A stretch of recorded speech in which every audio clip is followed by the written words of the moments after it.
Chapter 1. I'm Not a Thief.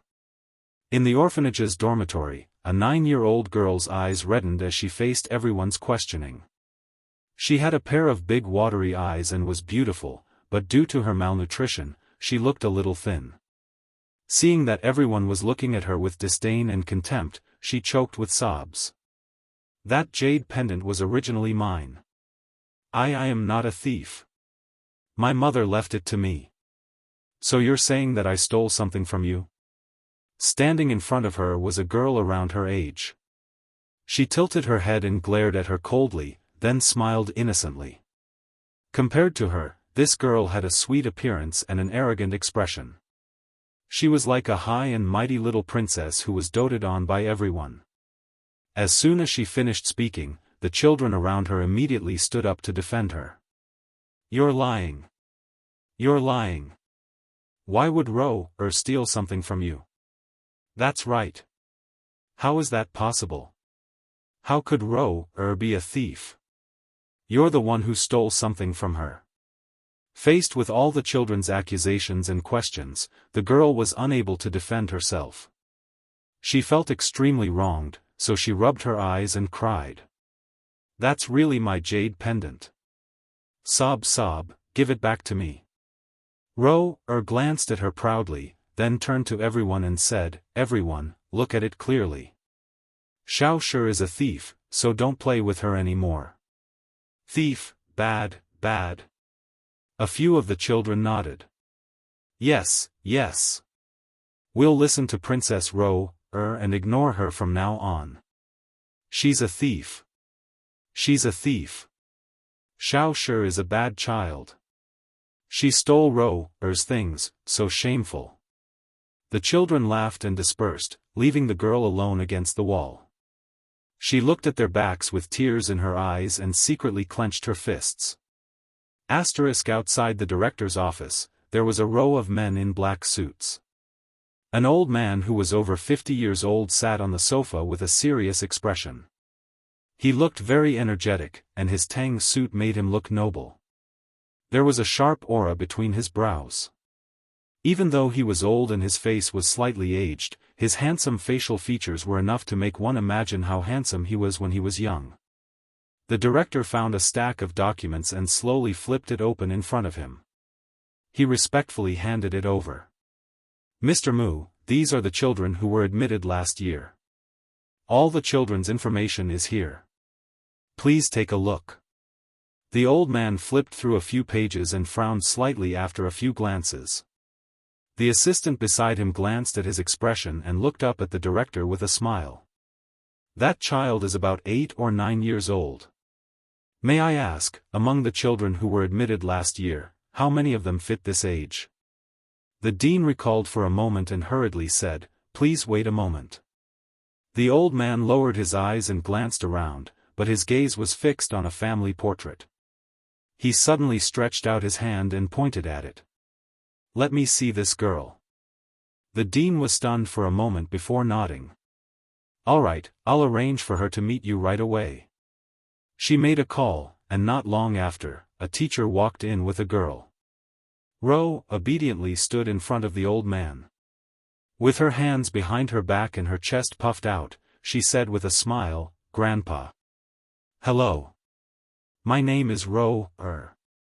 The old man stared at her expressionlessly. His gaze carefully sized up every inch of her face. His eyes slowly narrowed, and his gaze was deep and gloomy. Ro furrowed her brows curiously. She felt that this grandpa looked very fierce. She seemed to be frightened by his meticulous expression and couldn't help but take 2 steps back. However, the old man rushed over and waved at her. Come, let Grandpa take a good look at you. Okay. Ro hesitantly took 2 steps forward. The old man gently held her shoulders and looked at her carefully. Even though the age matched, he felt that no matter whether it was the eyebrows or facial features, they didn't look alike. His gaze slowly moved down and landed on the jade pendant between her collarbones. The old man touched the jade pendant and asked in a deep voice, This jade pendant? Ro was stunned. She smiled sweetly and said, this jade pendant was given to me by my mother." The old man's gaze froze. Seeing this, the assistant hurriedly took out another jade pendant from his briefcase and handed it over. The two jade pendants were put together and fit tightly. The old man's hand trembled slightly. Seeing this, the assistant understood. He walked over and whispered a few words to the dean. Then, he took out a huge check from his briefcase and handed it to the dean. The dean received it with a smile. A row of luxurious black cars was parked at the entrance of the Welfare Institute. The girl looked lonely as she held onto the black iron bars. Her eyes were listless as she watched follow a group of men in suits and get into a stretch Bentley. The moment the car door closed, looked in her direction coldly. Inadvertently, their gazes met in the air. Smiled slyly. The car window slowly rolled up and the car sped away. Chapter 2. In the corner of the corridor of the hospital, the accompanying secretary was holding a mobile phone and a report in his hand. Xianxia, 18 years old, student. Her father's company was not good at running and went bankrupt. Everything has been verified. The examination shows that she is very healthy and will not cause any trouble for the child's custody. However, this girl's body did not meet the conditions for artificial insemination, so it could only be done in another way. Xianxia sat motionless on the bench and looked at the scenery outside the window. Her face was strangely calm, but the depths of her watery eyes were gray. Although she was very young and her delicate facial features were even younger than her actual age, there was a faint vicissitude on her young face that did not match her age. She was 1 in a million to be chosen. With her beautiful appearance, the employer's remuneration was also very generous. 5 million yuan was an astronomical figure for her. 3 days ago, she secretly signed the contract behind her father's back and was inexplicably brought here. Every day, she was locked in this room and was not allowed to talk to the outside world, let alone go out, like a patient who was quarantined. She knew that in order to prepare for pregnancy, she had to ensure that her body was healthy. This way, her body could better cooperate with the pregnancy. The 3 meals a day were very exquisite. Ham, bacon, bread, and beef were almost luxurious to the extreme. She knew that these were all meals that were beneficial for people who were preparing for pregnancy. Although they were all things that she did not like to eat, she could only endure the discomfort and swallow with difficulty. Xianxia did not dare to disobey any orders, because obedience was one of the conditions in the contract. Until today, she followed the employer's secretary to this private institution to be checked. This employer was very mysterious. She had not even seen his face. She only knew that a contract was signed with a remuneration of 5 million yuan.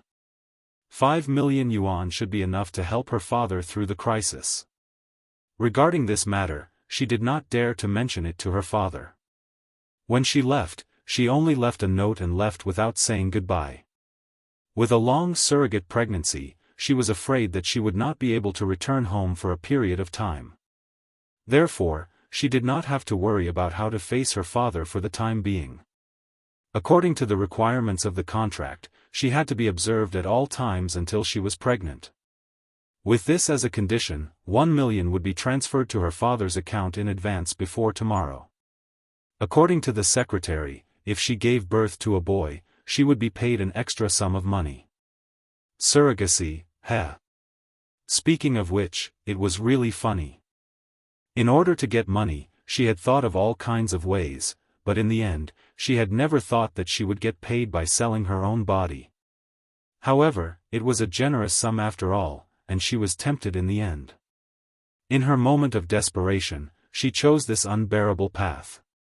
Lin Hai, a luxurious villa with a sea view. The villas in this area monopolized the most beautiful scenery by the sea. Therefore, the expensive land prices were self-evident. After she tidied up a little, a luxurious car drove her here. After giving her some instructions, the driver left. The secretary told her that he would come tonight. Xianxia took a deep breath. She was no longer in the mood to enjoy the beautiful seascape. She dragged her luggage into the villa with a heavy expression. At night, in the luxurious bedroom, the curtains were tightly drawn, blocking all the light. In the quiet room, she took a shower and lay quietly on the king-size bed. Her eyes were covered, and she lost her sense of sight. However, her hearing was much sharper, and she could hear the sea breeze and waves outside the villa. Chapter 3. There were no neon lights in the city, but it was so calm that it made one's scalp tingle. Then, she heard the sound of a car engine approaching. The car stopped in front of the villa and the engine was turned off. At that moment, her usually calm heart suddenly tightened. She felt an unprecedented nervousness and panic. Until she heard the sound of footsteps coming up the stairs, getting closer and closer, she couldn't pretend to be calm anymore. While she was feeling uneasy, the door was pushed open. Along with the steady footsteps, Xianxia could feel that someone had walked in and stopped beside her bed. She was so nervous that she sat up on the bed immediately. He was here. Was it her employer? While she was feeling uneasy, the bed collapsed slightly and someone sat by the bed. Xianxia leaned against the wall nervously, feeling very awkward. Luckily, it was suffocating darkness in front of her and she could only see a tall figure. Even so, she still felt helpless. Although she couldn't see his face, she could feel his strong and oppressive aura, especially that cold gaze. It was an aggressive aura that only belonged to a king, like a noble and arrogant overlord. And she, in front of him, was like a tribute from ancient times. Xianxia opened her mouth and said awkwardly, "You. Who are you?" The man didn't make a sound. He moved his body and leaned forward slightly, getting closer to her. Xianxia could only feel an intimidating aura. Then, the tall figure pressed down on her, completely imprisoning her under his body. Her body trembled as she bore his weight. She curled up into a ball and couldn't move anymore. Her hands were clasped in front of her chest nervously. She almost suffocated.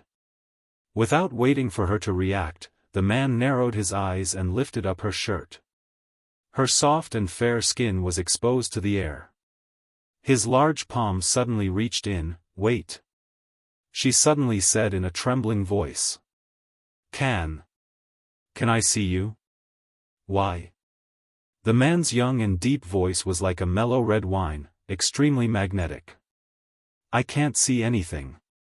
I'm scared," he sneered so softly that it couldn't be heard. "You don't need to see it, and you don't need to be afraid." Her young and tender body had yet to fully develop, and this girl was still so young and inexperienced. Her small waist could be completely grasped with one hand. His ice-cold fingers rubbed her lips heavily, and he couldn't stop.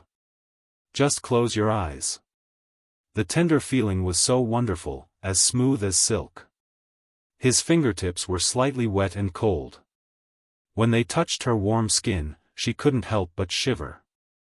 The darkness before her eyes intensified the uneasiness in her heart. The man's thin lips curled. Apparently, he felt that this dress was too much of a hindrance. With a rip sound, he tore it apart. His violent actions made Xianxia as stiff as a rock, not daring to move. His heart was beating like thunder, as if it was about to jump out of his throat. Shame, panic, and fear almost suffocated her. At this moment, she suddenly began to regret. Previously, she thought that she could do it. She thought that it was just giving birth to a child for him. Although she had no experience, women had to experience it sooner or later. However, facing this strange and domineering man in front of her, she no longer had the courage she had before.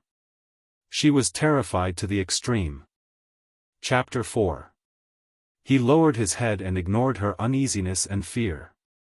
His thin lips brushed across her collarbone, causing her to tremble. She was even more sensitive to his aggression. Xianxia's breathing quickened. She instinctively reached out and grabbed his large palm, trying to stop him from violating her. The man seemed to have read her mind and easily tied her hands up and raised them above her head. She was shocked. Her heart kept making useless resistance. She was so scared that her entire body was trembling, but she couldn't reject him. Unspoken shrunk her shoulders and tried to avoid him. However, she didn't know that the unintentional friction made the man's body even hotter. The man sucked in a breath of cold air with a hiss and almost lost control. This girl was really too alluring, and he almost couldn't control himself. Unspoken's heart trembled from this overly intimate action. Her shoulders shivered and she instinctively pushed him away. "Don't," the man acted as if he didn't hear her and ignored her small resistance. Unspoken gasped and subconsciously struggled. Her small hands kept pushing the man's chest, but her wrists were suddenly held tightly by him. Not allowing her to resist, the man removed his last bit of cover and realized what was going to happen next. Unspoken was a little out of breath and didn't want his touch. Her body sank and she wanted to hide in a world that he couldn't enter. His domineering attitude seemed to have frightened her. Don't. Wuxia was extremely unhappy with her resistance. He slowly looked up and pinched her chin. Looking down, he used the hazy moonlight to look at her shy and helpless little face and asked coldly, "Why? You don't want to?" Unspoken was stunned and pursed her lips. The man narrowed his eyes and his fingertips cruelly twisted her lips. "Woman, do you know what you're supposed to do here?" Her face suddenly froze and her body kept trembling. She didn't know if it was because of the pain or because she was afraid of his coldness. After a long silence, her voice was almost hoarse and broken. I know, then, do you need me to teach you what to do?" He raised his sword-like eyebrows and said in a cold voice. Unspoken bit her lips hard. Her eyes turned sour and she felt a line of moisture flowing into her mouth. Her mouth was full of bitterness. She knew that this was just a routine. There was no emotional connection between them. This relationship was only built on the level of a contract. There was nothing else mixed in.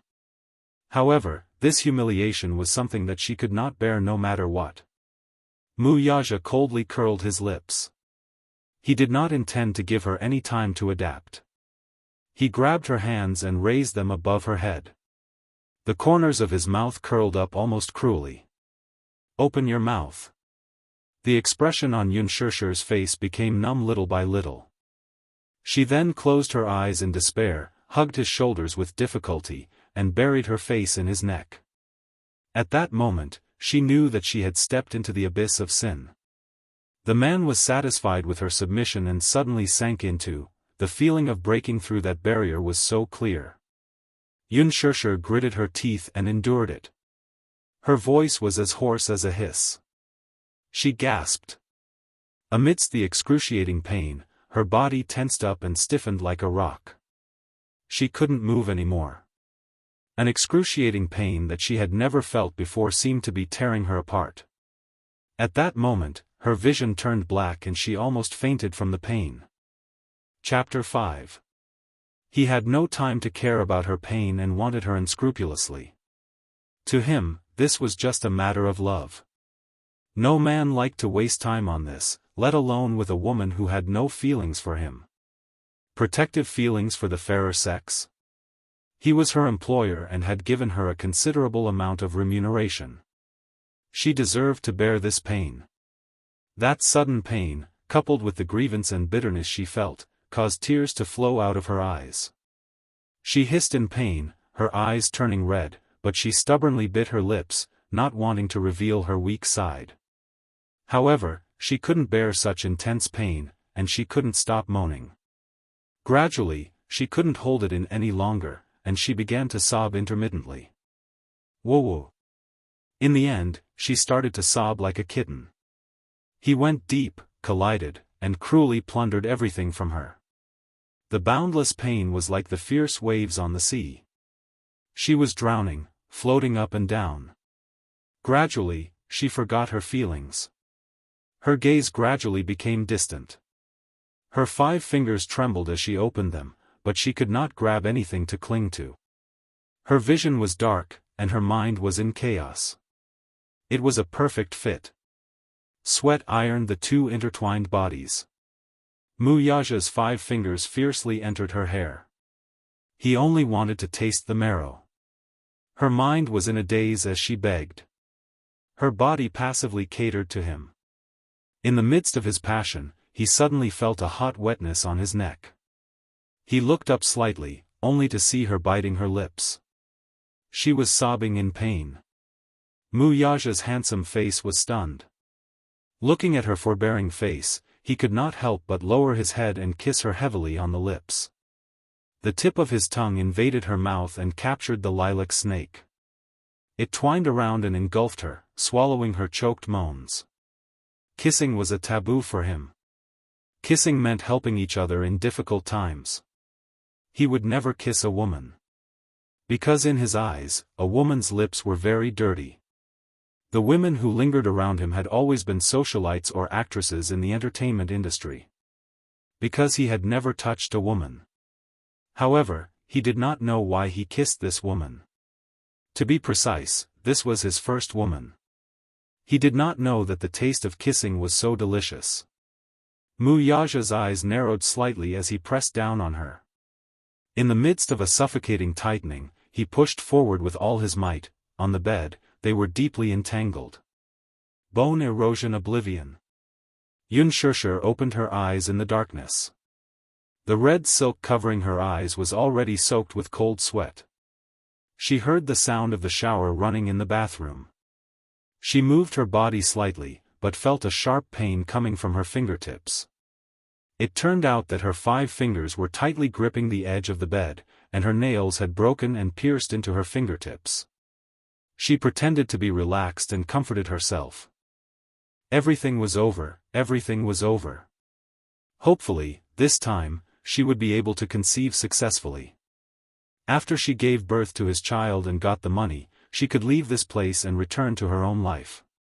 At this moment, it was already early in the morning. Mu Yaja took a shower and changed his clothes. His tall figure stood in the room, giving off an oppressive feeling. His gaze was cold. Under the moonlight, the woman was curled up in the white bedding, panting non-stop with her body hunched over. His rough marks were left on her smooth and clean body. The blood stain on the bed was like a blood-red bud that bloomed. It was a ghastly sight. Xianxia lay on the bed motionlessly with her back facing him. Her body was curled up as she trembled. She was as stiff as a rock. He looked at her. Her messy hair was draped over the pillow, drenched in sweat. Chapter 6. Bang! Hearing the cold sound of the door closing, she hugged her shoulders and looked at the terrible bruises on her wrists. Her eyes were sore and swollen, but she didn't dare to cry, even if it was a choked sob. Soon, the sound of an engine starting came from outside the window. The car sped away until she couldn't hear it anymore. Realizing that he had left, she couldn't hold it in anymore. She suddenly closed her eyes and let herself cry bitterly. In this unfamiliar seaside villa, she had completely given her inexperienced self to a strange man. She had also wondered why that person had chosen her. Later on, she thought that it was probably because of her identity as a commoner. She wouldn't pose any threat to the child's custody in the future. She didn't know if this was the right thing to do, nor did she know how long it would be difficult to hide this from her father. But now that her family was at a dead end, she had no other choice. But she didn't regret it, and there was no place for her to regret it. For a person who had difficulty making ends meet, dignity was too extravagant. This was her only way out now. Moreover, as the family's adopted daughter, her father had been very good to her these past few years and treated her like his own. Although her adoptive mother and sister didn't like her, she had never lacked food and clothing in life. She was already deeply grateful for this. Now that the financial crisis and her family was in danger, this kindness had to be repaid no matter what. She didn't want to think too much about other things for the time being. Wuxia wouldn't know that this night would leave an indelible scar in her life.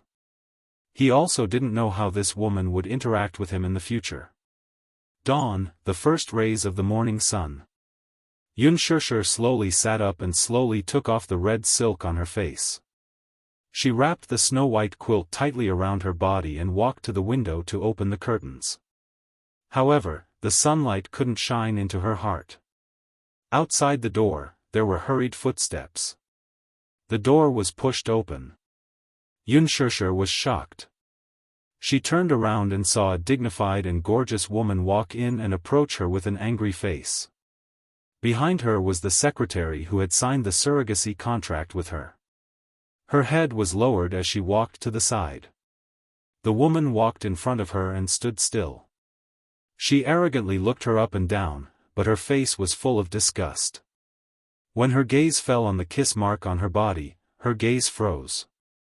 Xianxia nervously wrapped the quilt around her body, but she couldn't hide the traces of love on her neck. The woman's eyes were filled with a mix of green and red, and her eyes stung as she spat out fiercely, "You're that surrogate girl?" Xianxia gulped. "Yes, and you are, Pa." What she got in response was a ruthless slap. "Shameless bitch. You.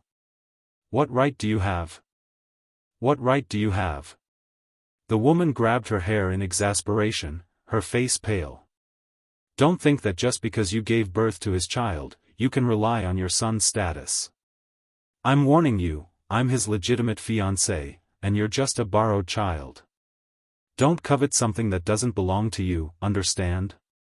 Xianxia was stunned and said with difficulty, "I signed the contract, and I know the terms clearly. I also know my identity, please." Chapter 7. You'd better get pregnant this time. Don't expect him to lay a finger on you again. The woman spat out those harsh words and left. Xianxia slumped to the ground, her soul in a daze. The secretary hurriedly helped her up. "Get up quickly, the floor is cold. Your health is more important." 2 months later. At the Mu family's private hospital, the secretary received the examination report. 7 weeks of pregnancy, the fetus was stable. It was a pair of identical twins. She picked up her phone and reported the results to Wuxia's assistant. Xianxia walked out of the consultation room. She didn't care about the results of the examination at all. She was like a puppet at the mercy of others. No matter what, she only cared about doing her job and following all their arrangements. She didn't have to worry about anything else. The secretary walked over and smiled at her. "Miss Yun, your condition is very stable now. Don't be too nervous. You don't have to worry about anything else. You can stay in the villa and take care of the fetus for the next few months. If you have any requests, just let me know." Xianxia looked up and said softly, "I want to see my father. 2 months ago, she left only a note and left without saying goodbye. He must be worried sick now." The secretary was stunned. The CEO has instructed that you can't go out. I just want to see my father. I don't have any other requests. Can't you fulfill this simple request?" Looking at Xianxia's pleading eyes, the secretary nodded reluctantly. "All right." This matter was very difficult for her. According to the terms of the contract, she couldn't go out. However, the secretary felt that this girl was too pitiful. She came out to be a surrogate at such a young age. She must have some difficulties. So, without telling the CEO, she arranged a time for her. The location was at a coffee shop in the city center. Father Yun received the text message and hurried over half an hour early. He sat in the private room and was a little restless. Ever since she left without saying goodbye, he had been so worried that he couldn't sleep at night. He tossed and turned in bed, and his wife often scolded her in front of him, saying that she was an ungrateful wretch who ran away with some wild man and had no conscience. The family was about to collapse, and in the midst of a crisis, Father Yun did not know where she had gone. However, when he found out that there was an extra $1 million in his bank account the next day, he subconsciously made a bad association with her departure. In fact, Xianxia was not his biological daughter. He had accidentally adopted her from the orphanage 10 years ago. He already had a daughter. At that time, the Yun family was rich. When he saw that Xianxia was sensible and well-behaved, he liked her. Unexpectedly, after he brought her back, he was rejected by his wife and daughter. At that time, he didn't take it to heart. He thought that the little fellow was so sensible that she would be recognized by his wife and daughter sooner or later. However, he was wrong. He was usually busy and didn't have time to care about the trivial matters at home. However, he was a father after all. How could he not know how his wife and daughter bullied Xianxia when he wasn't around? However, Xianxia was sensible after all. Even if she was wronged in front of the two of them, she had never cried to him. It wasn't that he didn't feel guilty towards her. Chapter 8. In fact, his family used to be very wealthy. There was a listed asset under his name, and the profits were stable, so his life was considered wealthy. However, at the beginning of this year, a financial crisis swept across the world, and the sudden disaster crushed the entire family. The company suffered losses again and again, and many shareholders withdrew their investments. Seeing that the company was about to go bankrupt, his wife pointed the finger at Xianxia. This was because last year, in order to keep her away from this trivial family, he didn't hesitate to use the money that he had originally intended to invest to send her to a boarding school for aristocrats. His wife believed that if it weren't for that incident, the company wouldn't have encountered this crisis, and the Yun family wouldn't have fallen into such a situation. Because of this, there were often arguments in the family. What's more, when Xianxia returned home during the holidays, the mother and daughter took advantage of his absence to beat her up. Father Yun was so angry that he almost had a heart attack. Just as he was burning with anxiety, he saw the door open. The secretary opened the door, and Xianxia slowly walked in. When she saw Father Yun, her eyes moved slightly and became misty, but she immediately calmed down. Father Yun suddenly stood up, but glanced at the secretary with some suspicion in his eyes. The secretary sensibly left the room and closed the door for them. Sure. Father Yun walked over anxiously, held her shoulders, and looked at her. Where have you been for the past 2 months? Do you know how worried father has been these 2 months? Xianxia looked up guiltily. She hadn't seen Father Yun for 2 months, but his hair was already gray, and his face looked more weary. Thinking about it, he had been worried for so many days. The company's cases were piled up into mountains, and he had been looking for her in his free time. He had exhausted himself on both sides. Father, don't worry about me. I'm fine, Xianxia said as she helped him sit down. How's the company now? Were you the one who made the money? Father Yun went straight to the point. Xianxia was startled and didn't know how to answer. A hint of panic flashed through her eyes, but she quickly hid it. Father Yun tightly covered the back of her hand. Good child, tell me the truth. Don't lie to father. Don't let father worry about you anymore, okay? He suddenly thought of something terrifying. He sat up straight and hurriedly asked, Did you do something stupid? Seeing that her head was lowered and she didn't say anything, he searched her face for any clues, but to no avail. Suddenly, he pointed suspiciously at the door. Who was that woman just now? Xianxia was silent for a long time. Her voice was as soft as a mosquito's. I'm a surrogate. The room suddenly fell into a dead silence. Father Yun's pupils contracted as he looked at her in disbelief. You? How could you, Dad? Before she could finish speaking, a slap was heard. Father Yun had suddenly slapped her face to the side. Xianxia touched her burning cheeks in a daze. She heard him question her fiercely, Why did you degrade yourself like this? Surrogacy. Is that something you can do? She was still so young and in the prime of her life, yet she actually went to be a surrogate. Did she know that doing so would destroy her? Was he such a coward in her eyes as a father? Could he not even protect his daughter well? I won't touch a single cent of that money. I, Yun Yecheng, have yet to reach such a state. With that, he stood up angrily and left the private room in a huff. Chapter 9. 6 months later. Yun Shishir, accompanied by her secretary, went through the procedures to resume her university studies. On the way there, she suddenly had a severe abdominal pain. After a few months of fear and unforeseen premature labor, she could not be sent to the Mu family's private hospital in time. The secretary hurriedly drove her to the city's maternity hospital and calmly went through the procedures. Yun Shishir lay on the bed with a pale face. She looked up at the incandescent lights that kept flashing. Under the intense pain, she was drenched in cold sweat. After 8 months of pregnancy, she was finally free.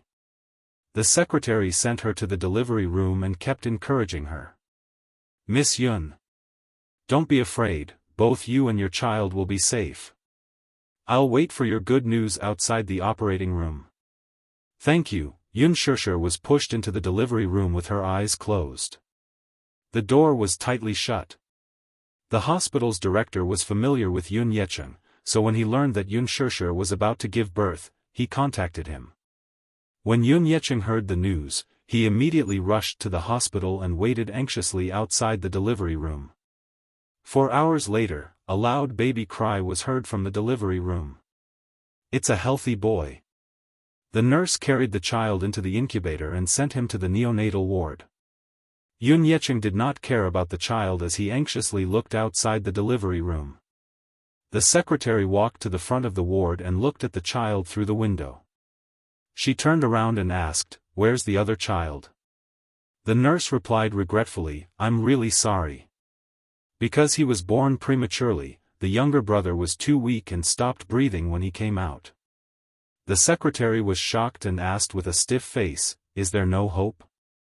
The nurse said bluntly, "Yes." The secretary was a little disappointed and said helplessly, "All right, then. I'll have to trouble your hospital to deal with the child." With that, she picked up her phone and contacted a few of her subordinates and an ambulance, intending to transfer the child to the Mu family's private hospital. Before she left, she filled out a check and handed it to Yun Yecheng, saying politely, "Mr. Yun, your daughter has suffered for the past few months. This is the remaining payment, please accept it." He accepted it hesitantly, and the secretary hurriedly left with her men. In the delivery room, Yun Shishir was exhausted and fainted. The nurse walked over and was about to pick up and deal with the poor baby boy. However, just as she picked up the little guy, she looked down and was slightly shocked. Her expression changed drastically, and she ran to the doctor with the child in her arms in a panic. Doctor. 6 years later. In the department store, Yun Shishir pushed her cart and looked around from time to time. Her footsteps were hurried. Just now, she had gone to the daily necessities shelf to grab something. When she turned around, she was gone. She had no idea where she had gone. When she passed by the toy department, she slowed down her pace and looked around. Suddenly, her gaze landed on a small figure. Yun Shishir shrugged slightly and sighed helplessly. Her lips curled into a smile as she pushed the cart towards him and squatted down behind him. He saw the little guy standing in front of the shelf, looking intently at the beautifully packaged remote control car on the counter. Little Munchkin looked very young, about 5 or 6 years old. He was wearing a clean school uniform, but he looked a little thin. With thick, silky black hair, fair jade-like skin, and a youthful face with exquisite facial features and rosy cheeks, he was quite adorable. He had a pair of big, watery eyes that sparkled and were clear and beautiful. The corners of his eyes were long and curved, and his thick eyelashes were long and curly. They were slightly upturned, like 2 black phoenix feathers. His jet-black eyes were as pure and clear as black jade, without a trace of impurities. Chapter 10.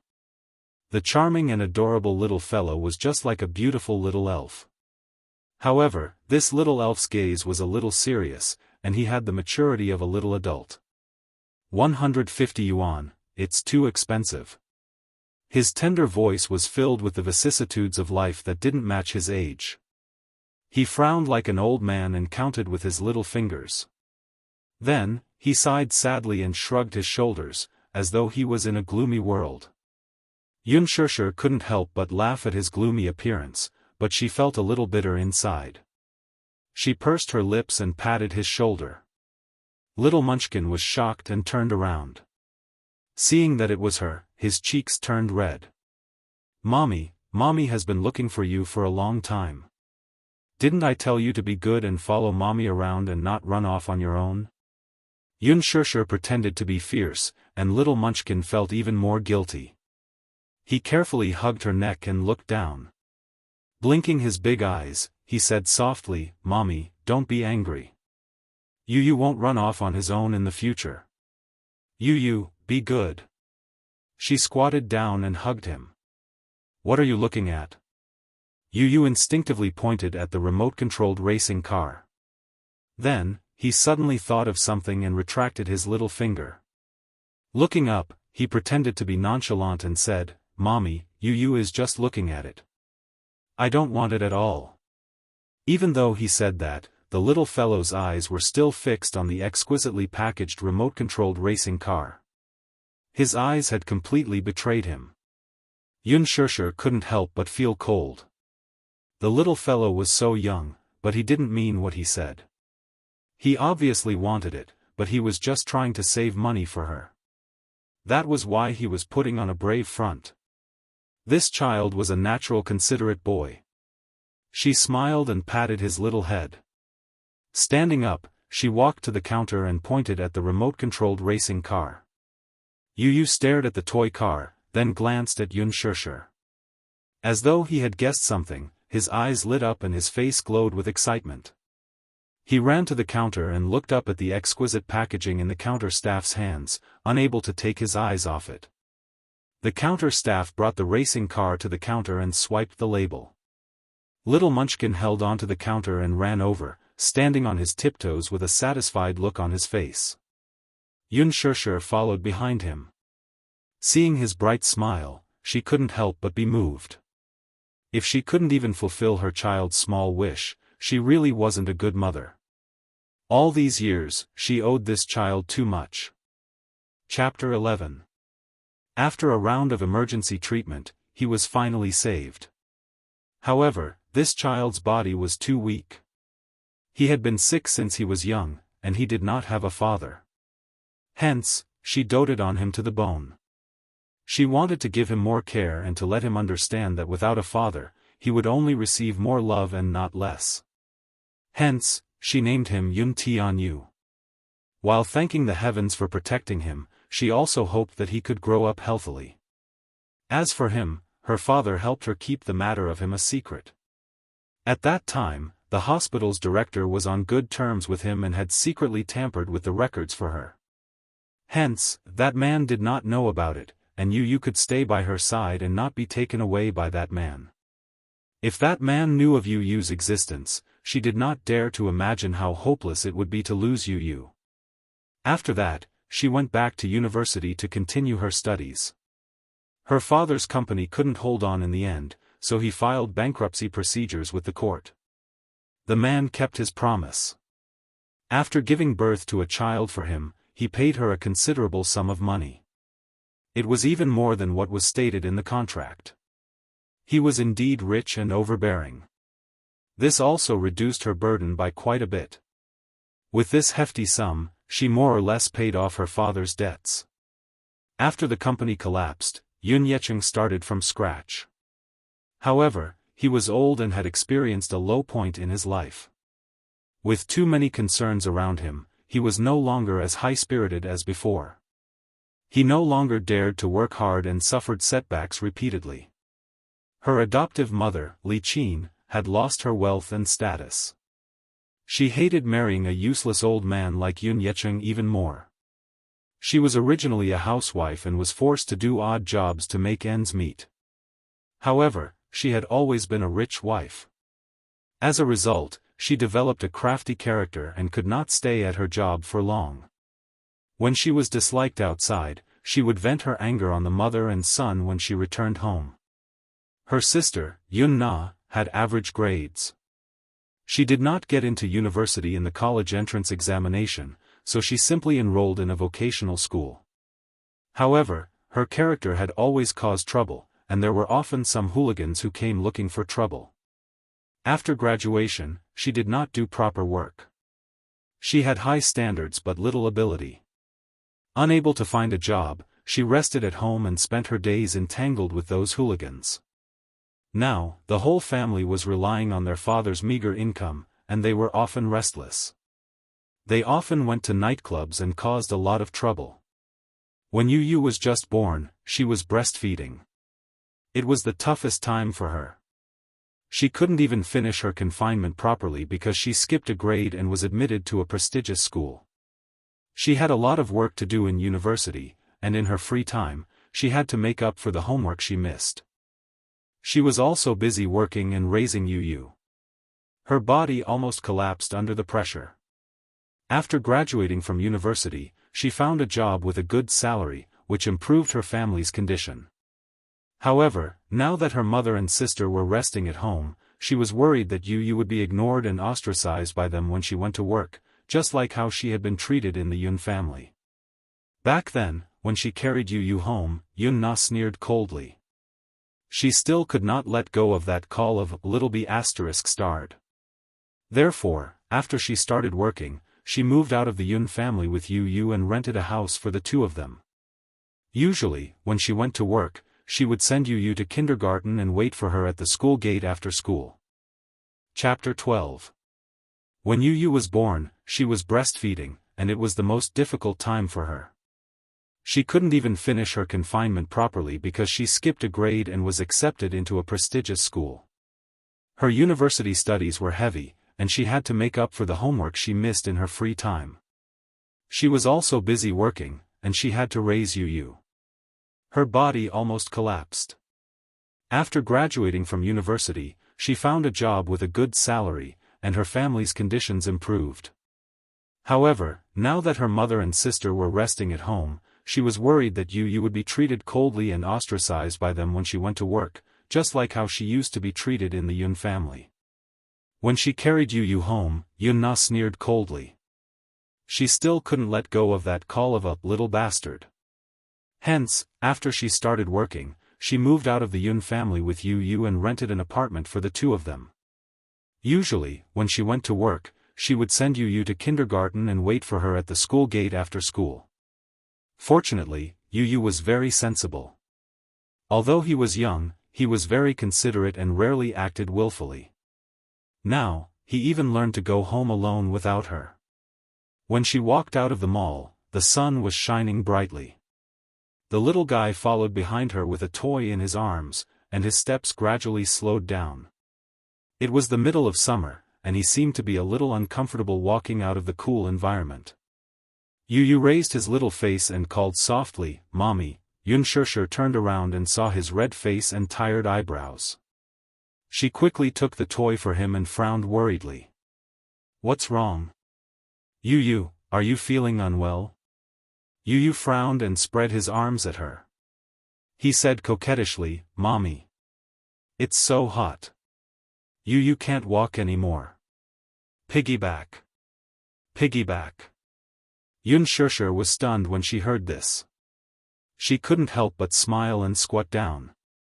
When Yu saw this, she was so happy that her eyes turned into crescents. She stuck out her tongue playfully and pounced on her shoulder. Yun supported him steadily and stood up. Yu hugged her shoulders in satisfaction. Her little face moved closer to her and she asked in a childish voice, "Mommy, are you tired?" "I'm tired. When Yu grows up, Yu will carry Mommy." Yun smiled.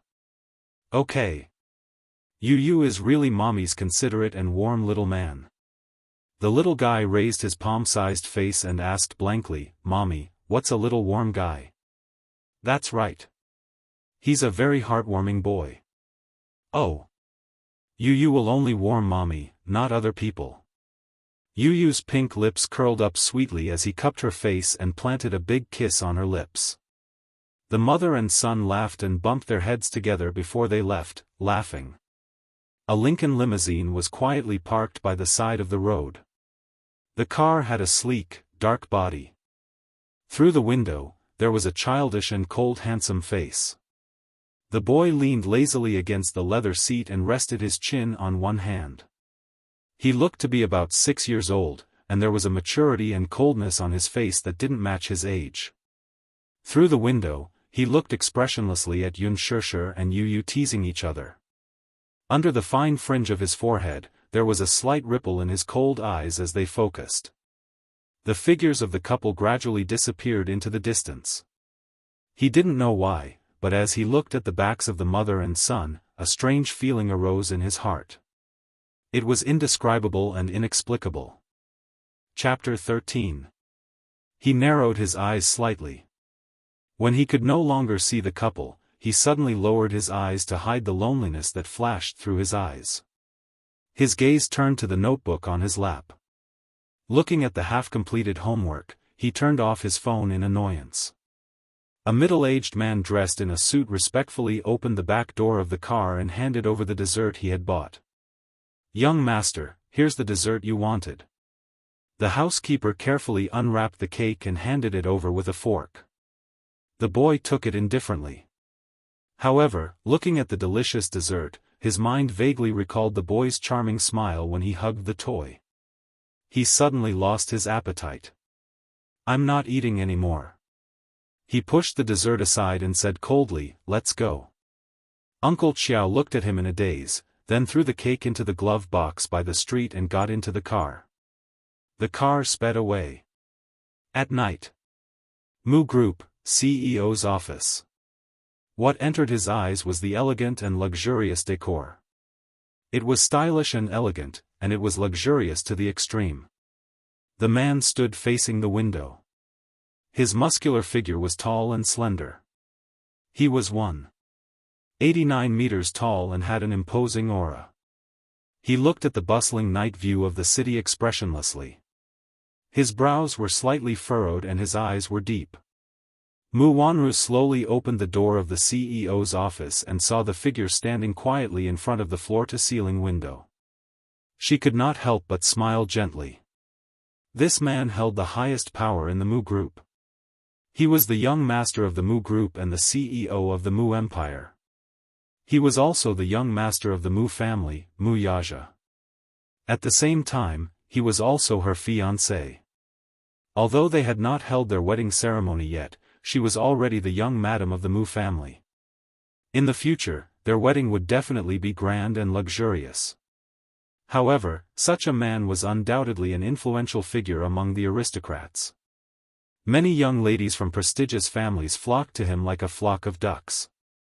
The moment she thought of the scandalous scandal between Mu Yaja and a certain diva in today's newspaper, Mu Wanru's heart went crazy with jealousy. In the eyes of outsiders, she was the future young madam of the Mu Group. Who knew that she and Mu Yaja were husband and wife in name but not in reality? This man was extremely cold to her. This made her extremely embarrassed. Mu Wanru gently placed her handbag on the sofa and quietly walked to his back. Her arms gently wrapped around his strong body and her face slowly pressed against his broad and powerful back. Mu Yaja's eyes regained their focus. He calmly turned his face to the side. Under the cold light, his facial features were so exquisite that they looked like the work of the gods. Handsome eyebrows, arrogant jaw, sharp edges and corners, especially those deep and enchanting red phoenix eyes, obsidian-like pupils, breathtaking. This was a handsome and mature man. His handsomeness was not just on the surface. Although his cold face looked very young, his bones exuded the aura of an emperor, arrogant and sharp, completely natural. His every movement was imposing, and he was like an ancient overlord who could dominate everything with a wave of his hand. With this kind of boldness, one could tell at a glance that he was a cold-blooded man who had been through a lot. "Grandpa asked me to ask you, are you going back to the Mu family tomorrow night?" The man's sword-like eyebrows lightly raised, and his lips overflowed with an indifferent voice. No.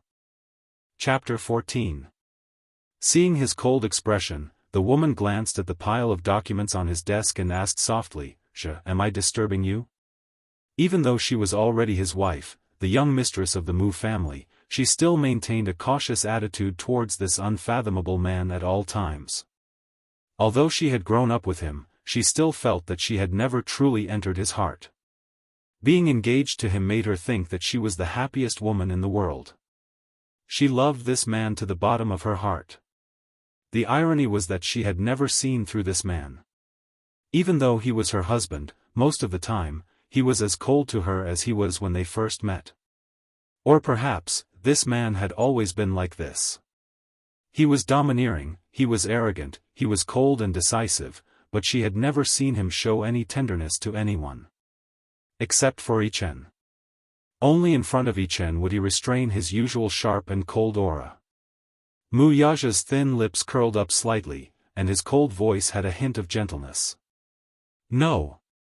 Mu Wanru smiled faintly.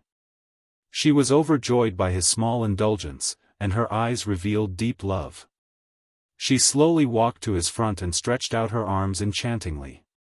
She intimately hooked her arms around his shoulders, and her sexy body intimately pressed against his chest. She lowered her eyes and slowly inched closer to his handsome face, kissing his sexy thin lips. Mu Yaja's phoenix eyes were cold. He turned his face away, and her kiss landed on his chin. Mu Wanru's face stiffened. She frowned and looked up, only to see the man's cold gaze. The corner of her mouth could not help but curl up bitterly. She secretly mocked herself in her heart. Yes, how could she forget? Even though they were husband and wife, his lips had always been a forbidden area. No one could touch them. When he was with her, it was like playing a game. It was just a routine, and there was no exception for any other woman. Mu Wanru was very angry. She held Qin Yi's face with both hands aggressively, and her eyes became misty. Do you love me? Answer me seriously. Do you really love me? Or are you just following your grandfather's wishes and treating our marriage as an order? Even though she had endured it repeatedly, when she saw the scandal between him and another woman in the magazine today, she was still upset and angry. She could not bear to let other women taint the man who had always been like a god in her heart. Mu Yaja's deep face did not have any fluctuation of emotions, and it was as cold as ice. For some reason, the face in front of him was clearly Mu Wanru, but his thoughts were all on the 100 billion development project. Mu Wanru was unwilling to give up and kissed him again. However, he turned his face away without a trace and avoided her, keeping her at a distance of 1,000 miles.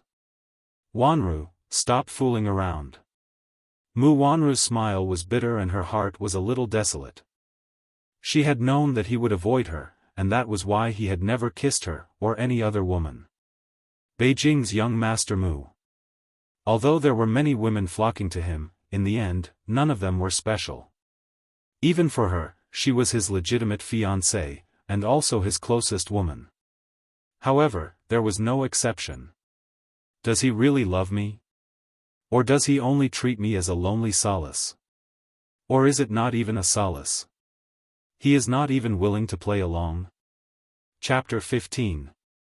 She had suspected more than once that if it wasn't for the engagement set by her grandfather, if it wasn't for this marriage based on her grandfather's expectations, this man probably wouldn't even look at her, right? If he loved her, why would he not let her kiss him? He had not even said, "I love you," to her even once. But she loved him. She tolerated, gave in, and tolerated him in an extremely humble manner. He had a noble status and was proud and arrogant. He was the crown prince of the Mu group. Even though she was deeply loved by Grandpa Mu, she was still out of his league. Therefore, she comforted herself more than once that she was the fiancée of the Mu family. She was the future young mistress of the Mu family. Their engagement ceremony was in a few months, so she should not be calculative and should be satisfied. But she was greedy. Not only did she want his body, but she also wanted his heart. Mu Wanru smiled bitterly and said in a low voice, "Do you really want to be with me?" Mu Yaja seemed to be a little absent-minded. That woman's helpless face flashed in front of his eyes. Mu Wanru saw that he was in a daze and could not help but hold his collar tighter. Did you really love me? Answer me." Mu Yaja pushed her away and returned to the table. His voice was neither cold nor warm. "Wanru, don't be stubborn." He looked down coldly. His indifferent and low voice sounded as if he was coaxing an unreasonable child. But when was she being unreasonable? Mu Wanru was brought back to the Mu family by Grandpa Mu more than 10 years ago. He brought her to him and set the engagement. In the capital, the Mu family was an influential and wealthy family. Mu Wanru was the precious daughter of Grandpa Mu. She was pampered and reserved. She loved him, but he did not love her.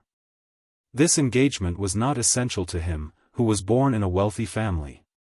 He was just following his grandfather's wishes. According to his temperament, women were not essential. Marriage was just to maintain his grandfather's favor. It was a disguised form of contract. His engagement with Mu Wanru was no exception. It was just a bargaining chip. Now, the side branches of the Mu family were ready to make a move. Many people were coveting his position. He was just using this engagement as a springboard to expand the territory of the Mu Empire. Love? This word was too extravagant for him. What was love? Was it those upper-class ladies who sought fame and fortune and fawned over him? Was it the willful and arrogant Mu Wanru? Was it a young model who wanted to become famous? In this era of material desires, where money and desire intertwined, who would still talk about feelings? He had never loved anyone except for his mother. Family and love, they were all out of reach. He was cold and he closed his world. In the business world, he could do whatever he wanted with a wave of his hand. His style was cold and hard. In private, you could talk about benefits with him, but you could forget about entering his heart. Love? Ridiculous. The phone on the table suddenly rang. Mu Wanru picked it up for him. A voice message came from the secretary's desk. "President, young master is here." There were footsteps outside the door. Then, the office door was pushed open and a small head popped in. "Daddy." The little boy saw that Mu Yaja was not busy, so he walked in. When he realized that Mu Wanru was also there, his face suddenly became unnatural. He called faintly, "Mommy." Chapter 16. The little boy was also very sensitive.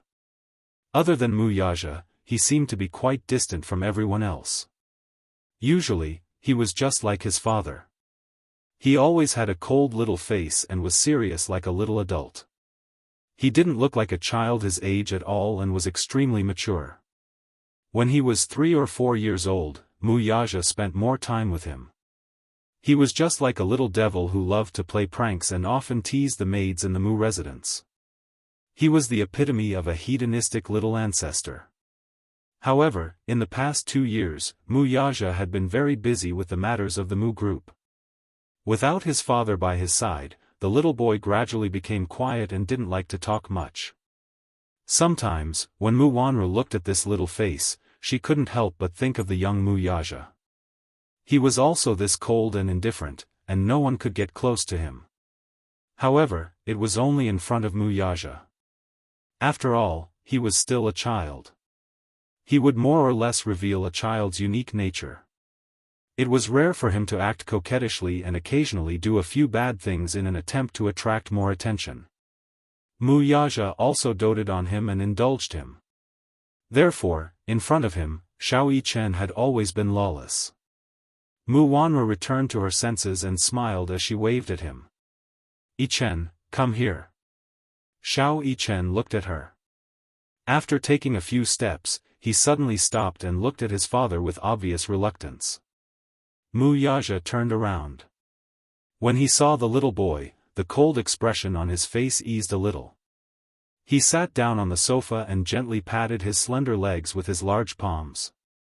When Xiao Yichen saw this, his eyes turned into crescents as he ran over to his side. Mu Yaja's lips curled up as he carried the boy and placed him on his lap. Xiao Yichen had the same facial features as him, but his eyes were handsome and gentle, unlike his coldness. Just like that timid girl 6 years ago. The man frowned slightly. Many nights, that beautiful and refined face would appear in his mind. Beneath him, that face that was sometimes shy, sometimes hesitant, and sometimes sullen. That girl was a stunner. He didn't even have time to savor her before she disappeared from his world. 6 years ago, Xiao Yichen was born very weak due to premature labor. When he found out that the other child was not saved, he felt somewhat regretful. He had always thought that his heart was as stiff as ice. It was only because Grandpa Mu loved children that he fulfilled his long-cherished wish and got a young girl as a surrogate mother. However, he didn't expect only to save one child. He had always felt regretful and guilty. Hence, he doted on little Yichen very much. Under his doting, little Yichen grew up healthily, though he was not close to Mu Wanru. The child was innocent by nature, but he was full of intelligence. Mu Wanru also doted on Xiao Yichen when they were at the Mu residence. She even treated him as her own. However, when she was alone with Mu Yichen, she couldn't hide the jealousy and viciousness in her eyes when she looked at the child. She hated herself for not being able to give birth. After all, this child wasn't her biological child. How much could she care about him? Xiao Yichen had been distant from her since they were young. "Daddy, I want to play remote control car racing." "Remote control car racing?" Mu Yaja frowned. "You were tired of it in the past. Why do you want to play now?" "I just want to play." Xiao Yichen pouted. Chapter 17. A rare tenderness appeared in his eyes. "Okay, Daddy will buy it for you. Not only will Daddy buy it for me, but you'll also play with me." Xiao Yichen snuggled into his embrace, greedily enjoying the moment of warmth between father and son. Mu Wanru stood quietly at the side, feeling a little dazed. She did not know why, but she suddenly had the misconception that no matter what, she could not interfere in this father-son pair's world. On Friday night, Yun Shishir brought Yu Yu back to the Yun family. Initially, Yun Yecheng was very reluctant to let her and Yu Yu move out of this house, but knowing her situation and difficulties, he asked her to return once a week to have dinner with him. Even though Yun Shishir was a little wary, there was nothing she could do. After all, she owed her father a lot. If he had not brought her out of the orphanage, who knew what kind of situation she would be in? Yun Shishir carried the groceries she had bought and walked at the back. Yu Yu skipped up the stairs and saw Yun Yecheng waiting for him at the corridor. After the company went bankrupt, they sold their previous villa and moved to an apartment building far from the city center. There was no elevator on the 8th floor. Upon seeing his grandfather, Yu Yu happily ran over and threw himself into his arms. The latter was also overjoyed to see his adorable grandson. Even though he was tired from the day's work and his body was a little weak, he still lifted him up high and hugged him in his arms. "Grandpa." Yu Yu was all smiles. His watery eyes blinked mischievously as he hugged his neck and called out sweetly. "Yu Yu is so obedient." Her father leaned over and kissed his rosy cheeks.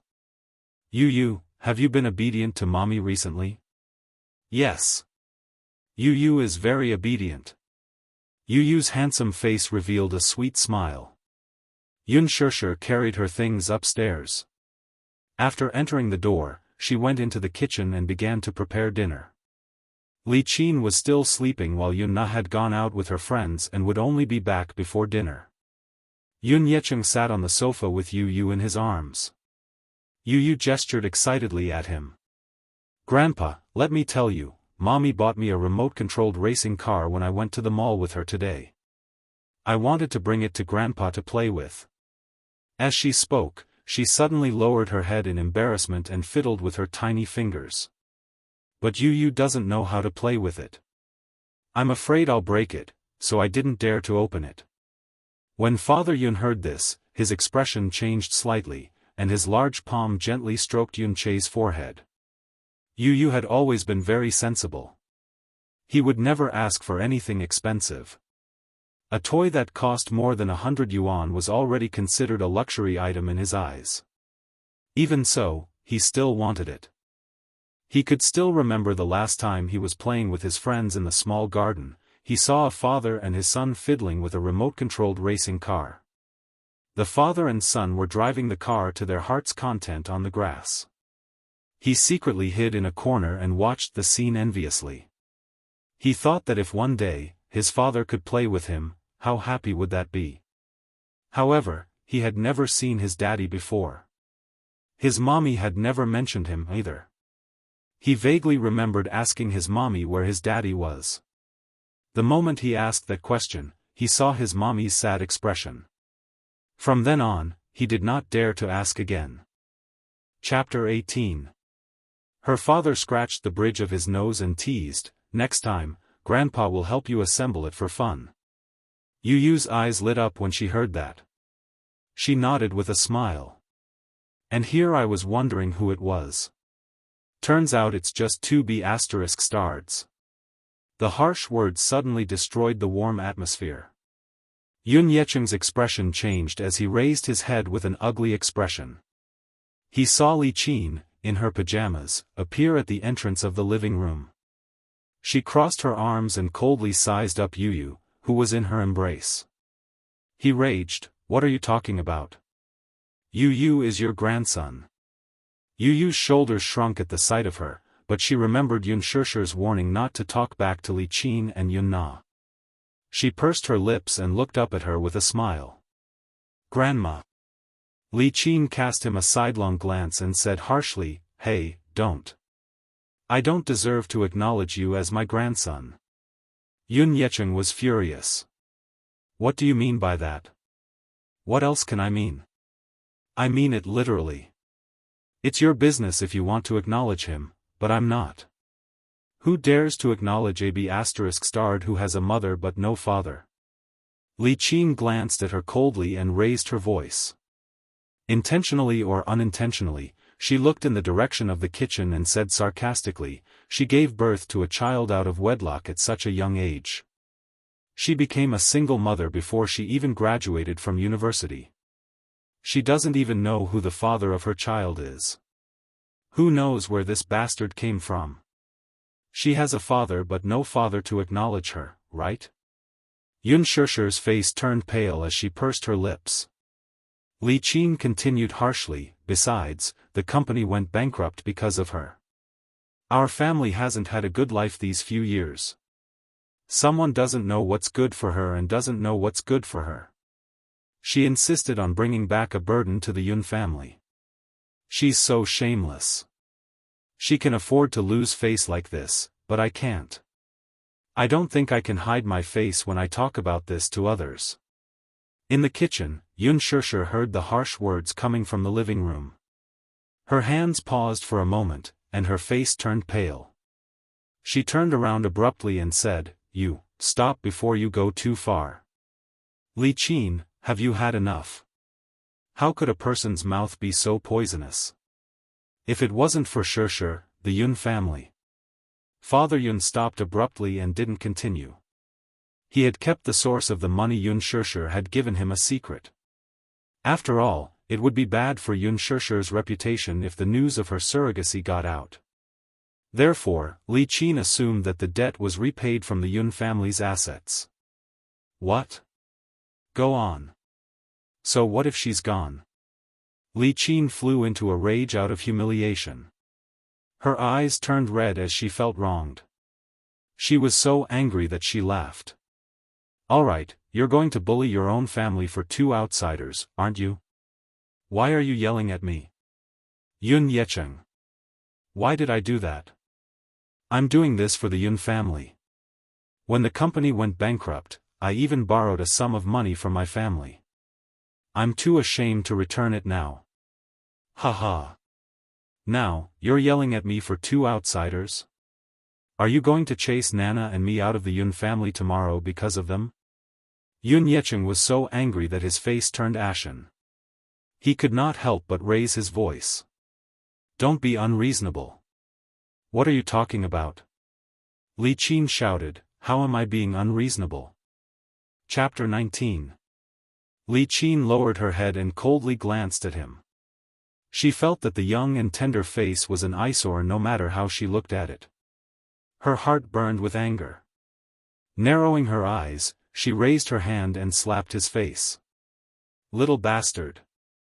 You sure know how to pretend to be a good person. Who do you think you are? Get out of my way. It's all your fault. Yu Yu's face was slapped to the side. He slowly lowered his head and touched his cheek with his small hand. His fine fringe covered his eyes, so no one could see the expression on his face. All they could see was that his pink lips were tightly pursed. Yun Shusher heard the commotion and immediately rushed out of the kitchen. When she saw Yu Yu being slapped, she was furious. She ran over and hugged him sadly. Her eyes were cold and gloomy. Mr. Yun was even more furious when he saw this. He stood up and rushed to Li Qin. He raised his hand to slap her, but someone suddenly grabbed the corner of his shirt tightly. He was stunned and lowered his head. He saw Yu Yu raise his small face. Half of his face was already red and swollen, but he still put on an elegant smile. Grandpa, don't quarrel. Yu Yu learned something in school today. If the family lives in harmony, everything will prosper. Yun Yecheng's hand froze in mid-air. He hesitated for a moment before he lowered it weakly. His eyes were filled with bitterness and complexity. Li Qin was obviously frightened by his anger, but she saw him turn around and pour Yu Yu a glass of water. This child was so sensible. He felt that having a wife like Li Qin was a misfortune for their family. He had once thought of getting a divorce, but this woman just had to cry, throw a tantrum, and threaten to hang herself. She made a scene in the neighborhood. Yun Shusher carefully looked at the palm print on Yu Yu's face with lingering fear. She raised her head and looked deeply at Li Qin before she stood up and pulled Yu Yu to the kitchen. This dinner, as always, had a different flavor. When Yun Na returned, the atmosphere was even gloomier. Yun Na had never liked Yun Shusher since she was young. It was no wonder that she was treated like a little princess by Yun Yecheng and Li Qin, who doted on her since she was young.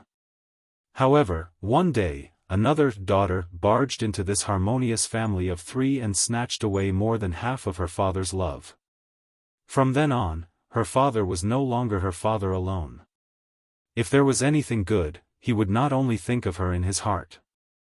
Anyone would more or less care about this. Yun Shusher was perfect. She did well in her studies, and she was patient with her. Because she was too good, her father loved her even more. Therefore, Yun Na could not tolerate her existence in Yun Shusher's eyes. That was why she hated her so much. At that time, Yun Na was in her rebellious phase, and she was jealous and ostracized Yun Shusher, an outsider, let alone Yu Yu. She didn't even put him in her eyes.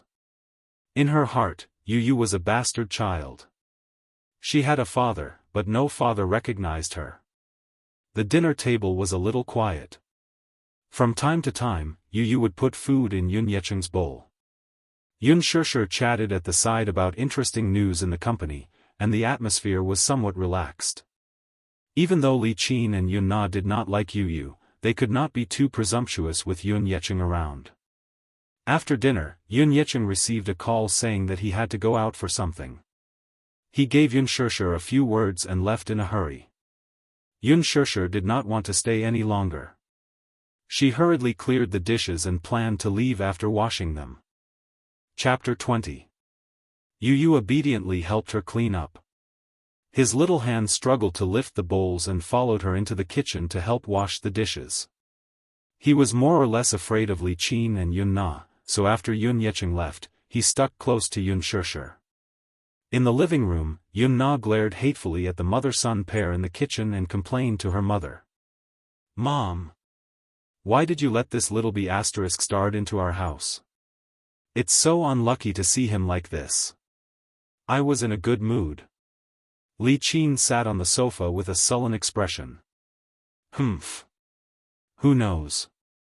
You'll have to ask your father. AB asterisk TCH and AB asterisk starred. Why did our family meet with these two scourges? Nana, don't let your father hear this. Otherwise, he'll help outsiders teach us a lesson again. You didn't see your father like that today. It was so scary. Yunna turned pale with anger when she heard this. Dad actually helped them? Li Qin got angry when she said this. Isn't that so? Yunna clenched her fists and snorted coldly. He's just a B asterisk starred. Even his father doesn't want him. I wonder which man she fooled around with. Don't learn from a certain woman in the future.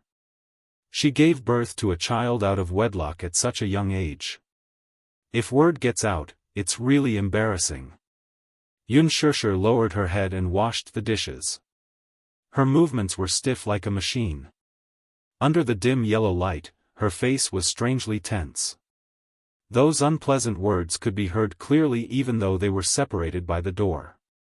She couldn't stand it. The mocking in the living room continued. Yun Shusher straightened up abruptly, but a fair and tender hand suddenly pressed down on her arm. Yun Shusher lowered her head in shock and saw Yu Yu leaning on her side. He looked at her with a smile. His pair of lively eyes seemed to see through her complicated thoughts.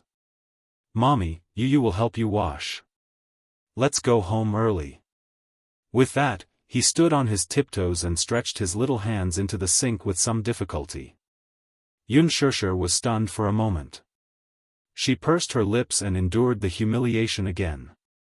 Many times, she couldn't help but want to explode, but she had to endure it. They could target her, but she could listen, endure, and take it. After all, she knew that she owed the Yun family. If it weren't for Father Yun, she wouldn't have had such good living conditions. He was the one who gave her a home, even though this home didn't welcome her. However, no matter how much they ostracized her, their hearts were made of flesh. Yu Yu had never done anything wrong to them. In the end, he was still an innocent child. He was so young, so he shouldn't have to experience the same darkness as her when she was young. If not for Yu Yu's presence, she would have exploded on the spot. However, with Yu Yu by her side, as a mother, she wanted to leave a beautiful childhood in Yu Yu's heart. She would never step into the Yun family again. On the way back, Yu Yu sat in her arms. Yun Shusher buried her face in his shoulder weakly and held his hand tightly. For a moment, she felt a little regretful. Back then, she shouldn't have been so selfish to keep Yu Yu by her side. Perhaps, if she had stayed by that man's side and had a father and a mother, she wouldn't have suffered all these grievances. That family must be very rich. In that family, Yu Yu's life must be very happy, right? But she couldn't bear to. After 6 years of relationship, blood was thicker than water. She couldn't bear to part with this cute and sensible child. Chapter 21.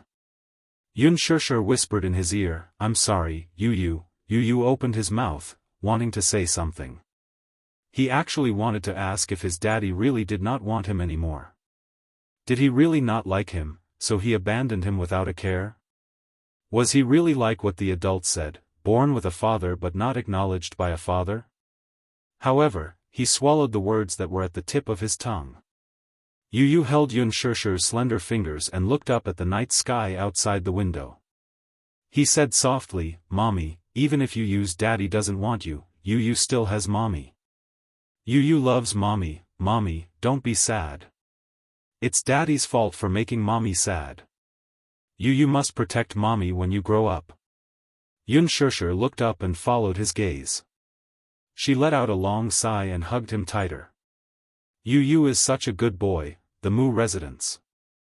In the living room, Mu Yichen was sitting on the sofa when he suddenly felt a strange throbbing pain in his heart.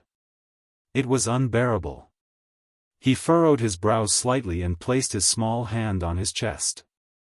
His palm touched it, and it was beating very quickly. His heart was in so much pain that he almost suffocated. The helper, who was tidying up his toys, hurriedly squatted in front of him when she saw him clutching his chest in pain. "Young master, what's wrong?" "My heart hurts." Mu Yichen broke out in cold sweat. "It's like being pricked by a needle. It's unbearable. Is it still the same as before?"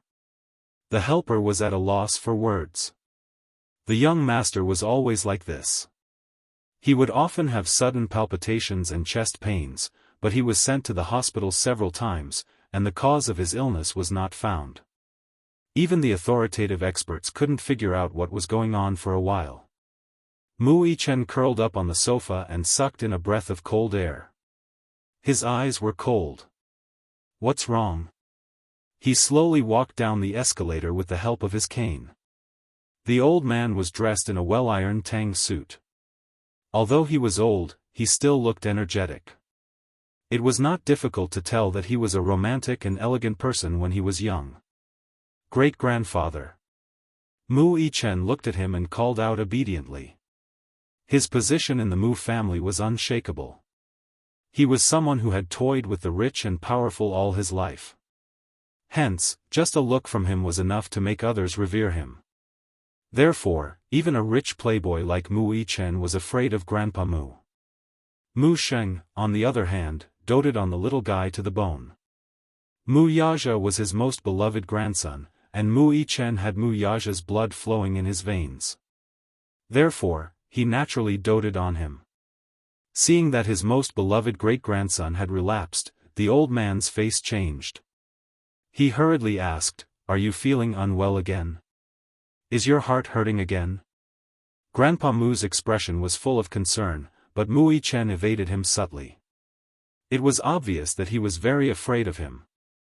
He was afraid of his grandfather's stern face and did not like to be close to him. "It's nothing." "Nonsense. Look at you, you're breaking out in cold sweat." The old man's heart ached. "Great-grandfather, I'm going upstairs to read." Mu Yichen jumped down from the sofa and ran upstairs. Looking at his back, the old man sighed slowly. The night was dark. A black Bugatti Veyron sped along the road. The neon lights shone on the streamlined body of the car, and the shadows in the tunnel flickered. Mu Yaja controlled the steering wheel. His deep-set eyes were tinged with a hint of sinister hostility.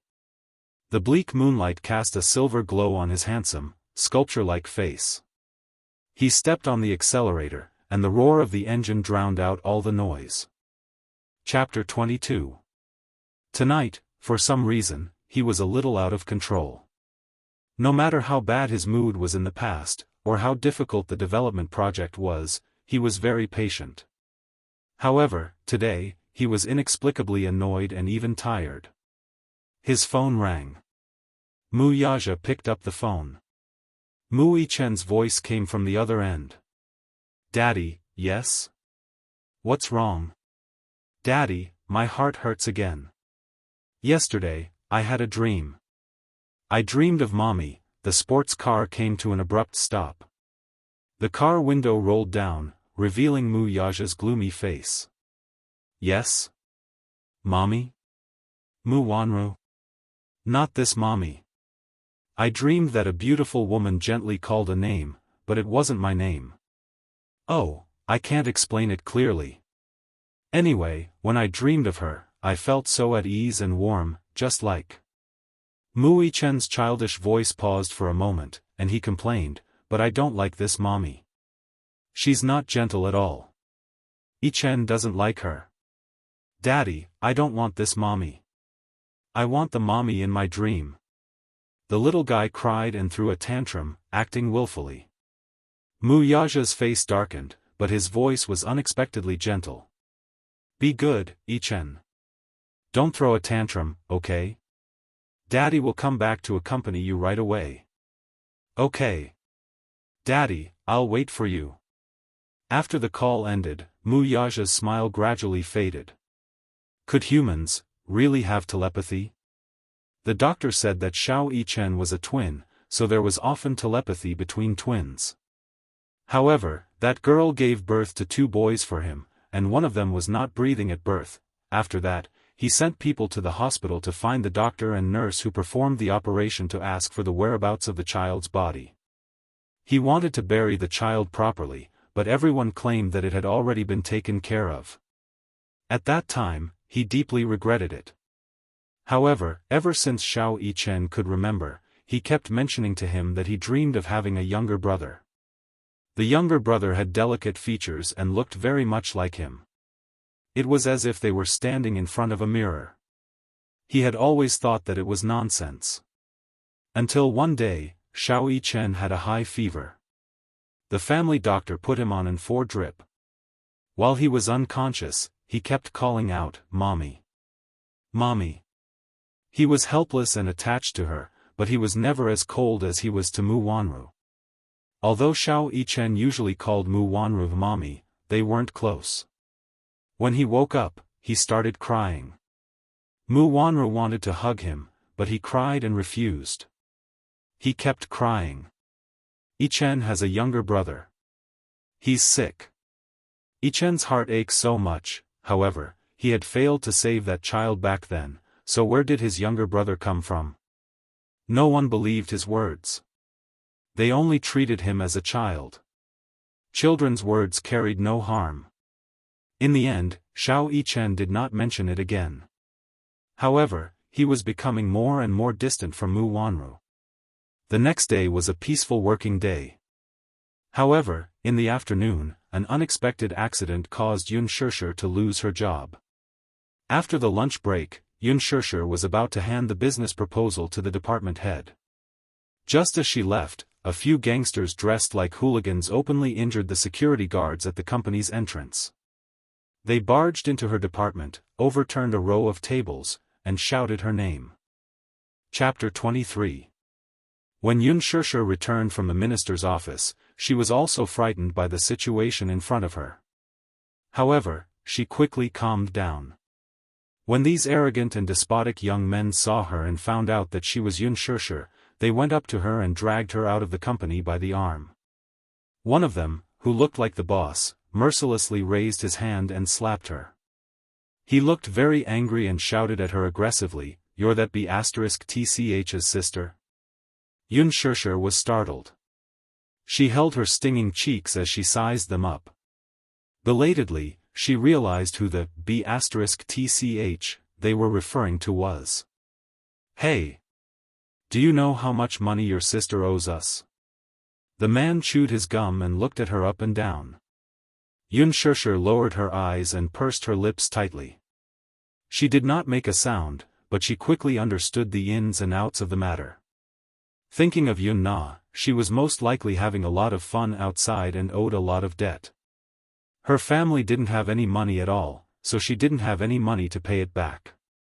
Since she couldn't pay it back, she remembered her and told these people the address of her company. Yun Shishir was secretly regretting her decision. Back then, she was afraid that her father would not be able to contact her due to some unsatisfactory matters at work, so she left her address to them. She did not expect that someone who should not be here would come knocking on her door. However, she was not willing to compromise with them. It was not that she had a backbone, but she was already poor. If she paid Yun Na's debt, then where would you use tuition fees come from next semester?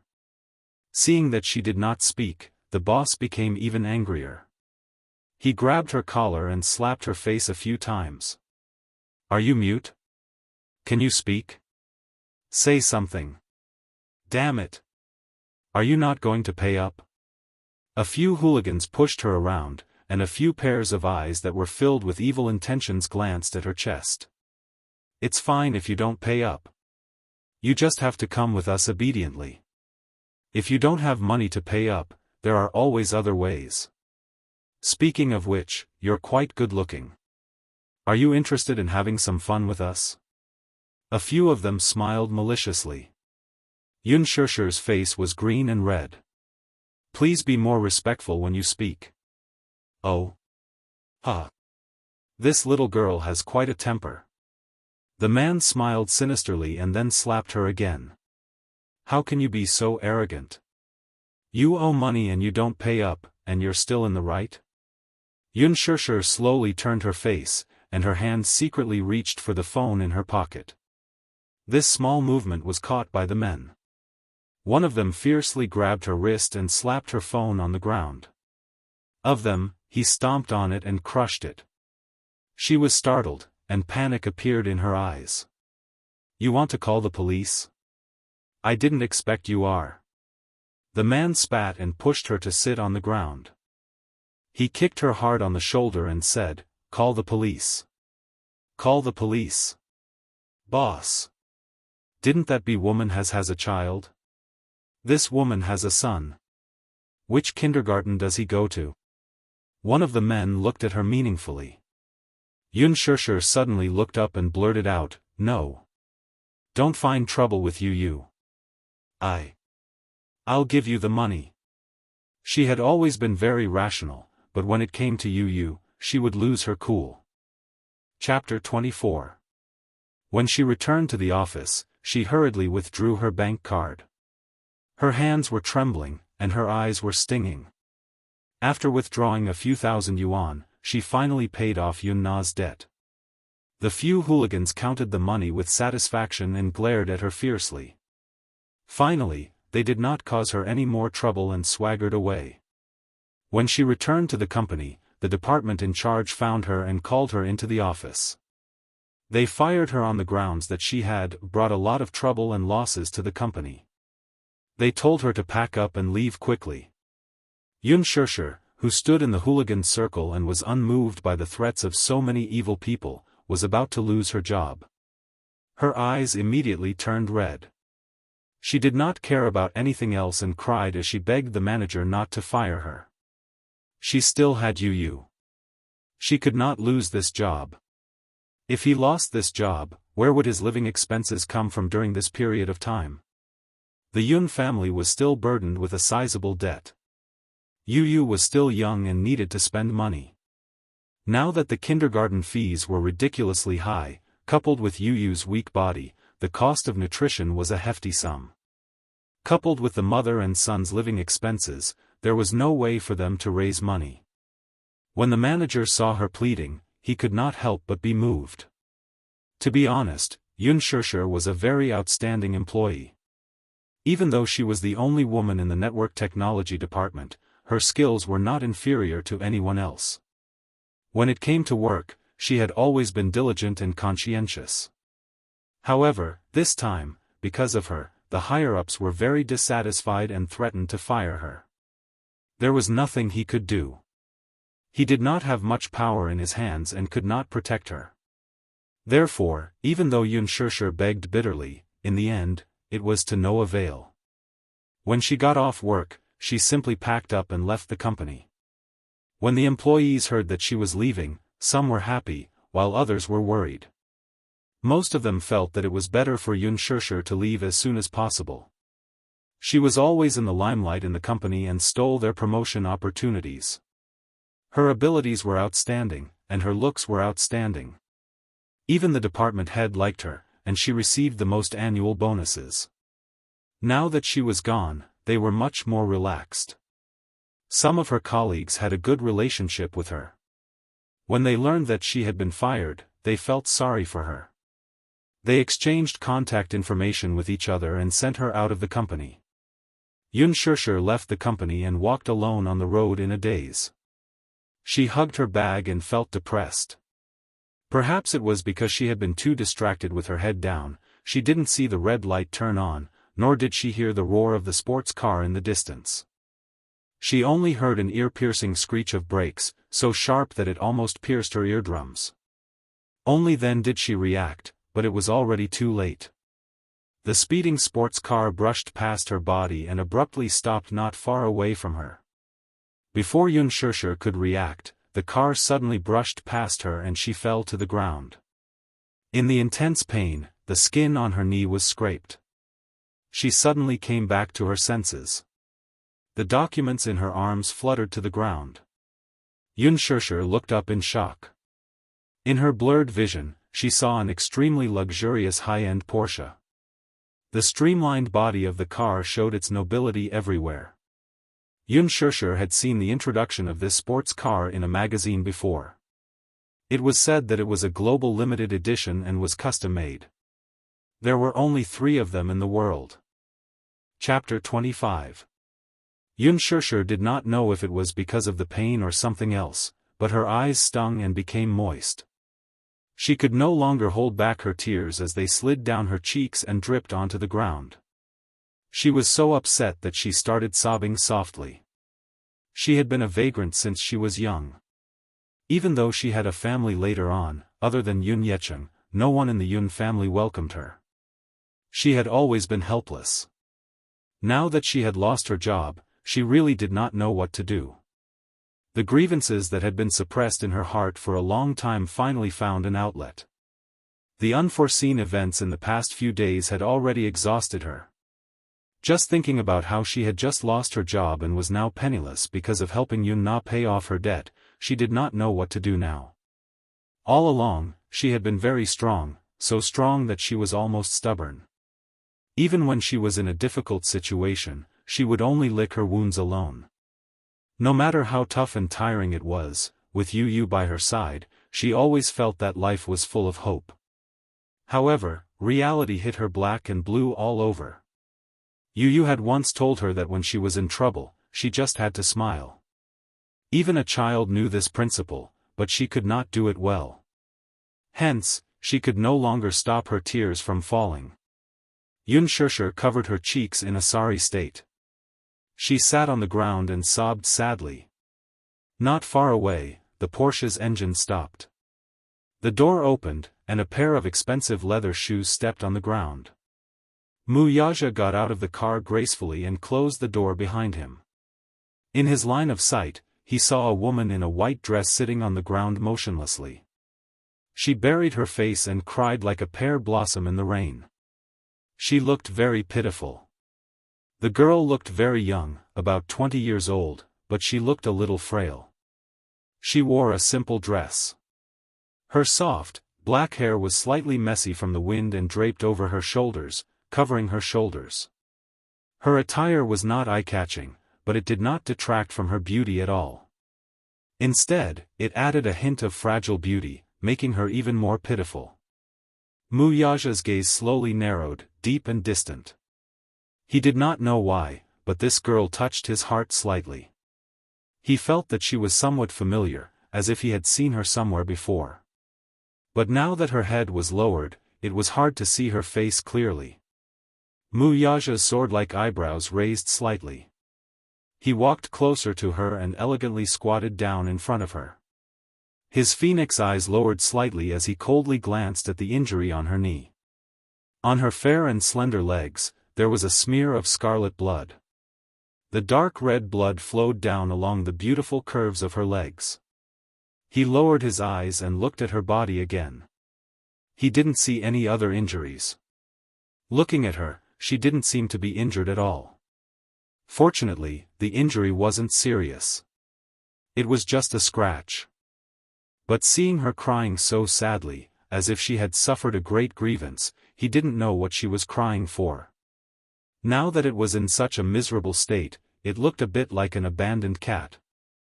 Wuxia saw it, but his expression did not change. His originally gloomy mood became even more gloomy. He always had the habit of racing on the mountain roads when he was in a bad mood. Just now, he didn't notice the figure on the road. Or maybe it was because she looked too thin and was wearing a white dress.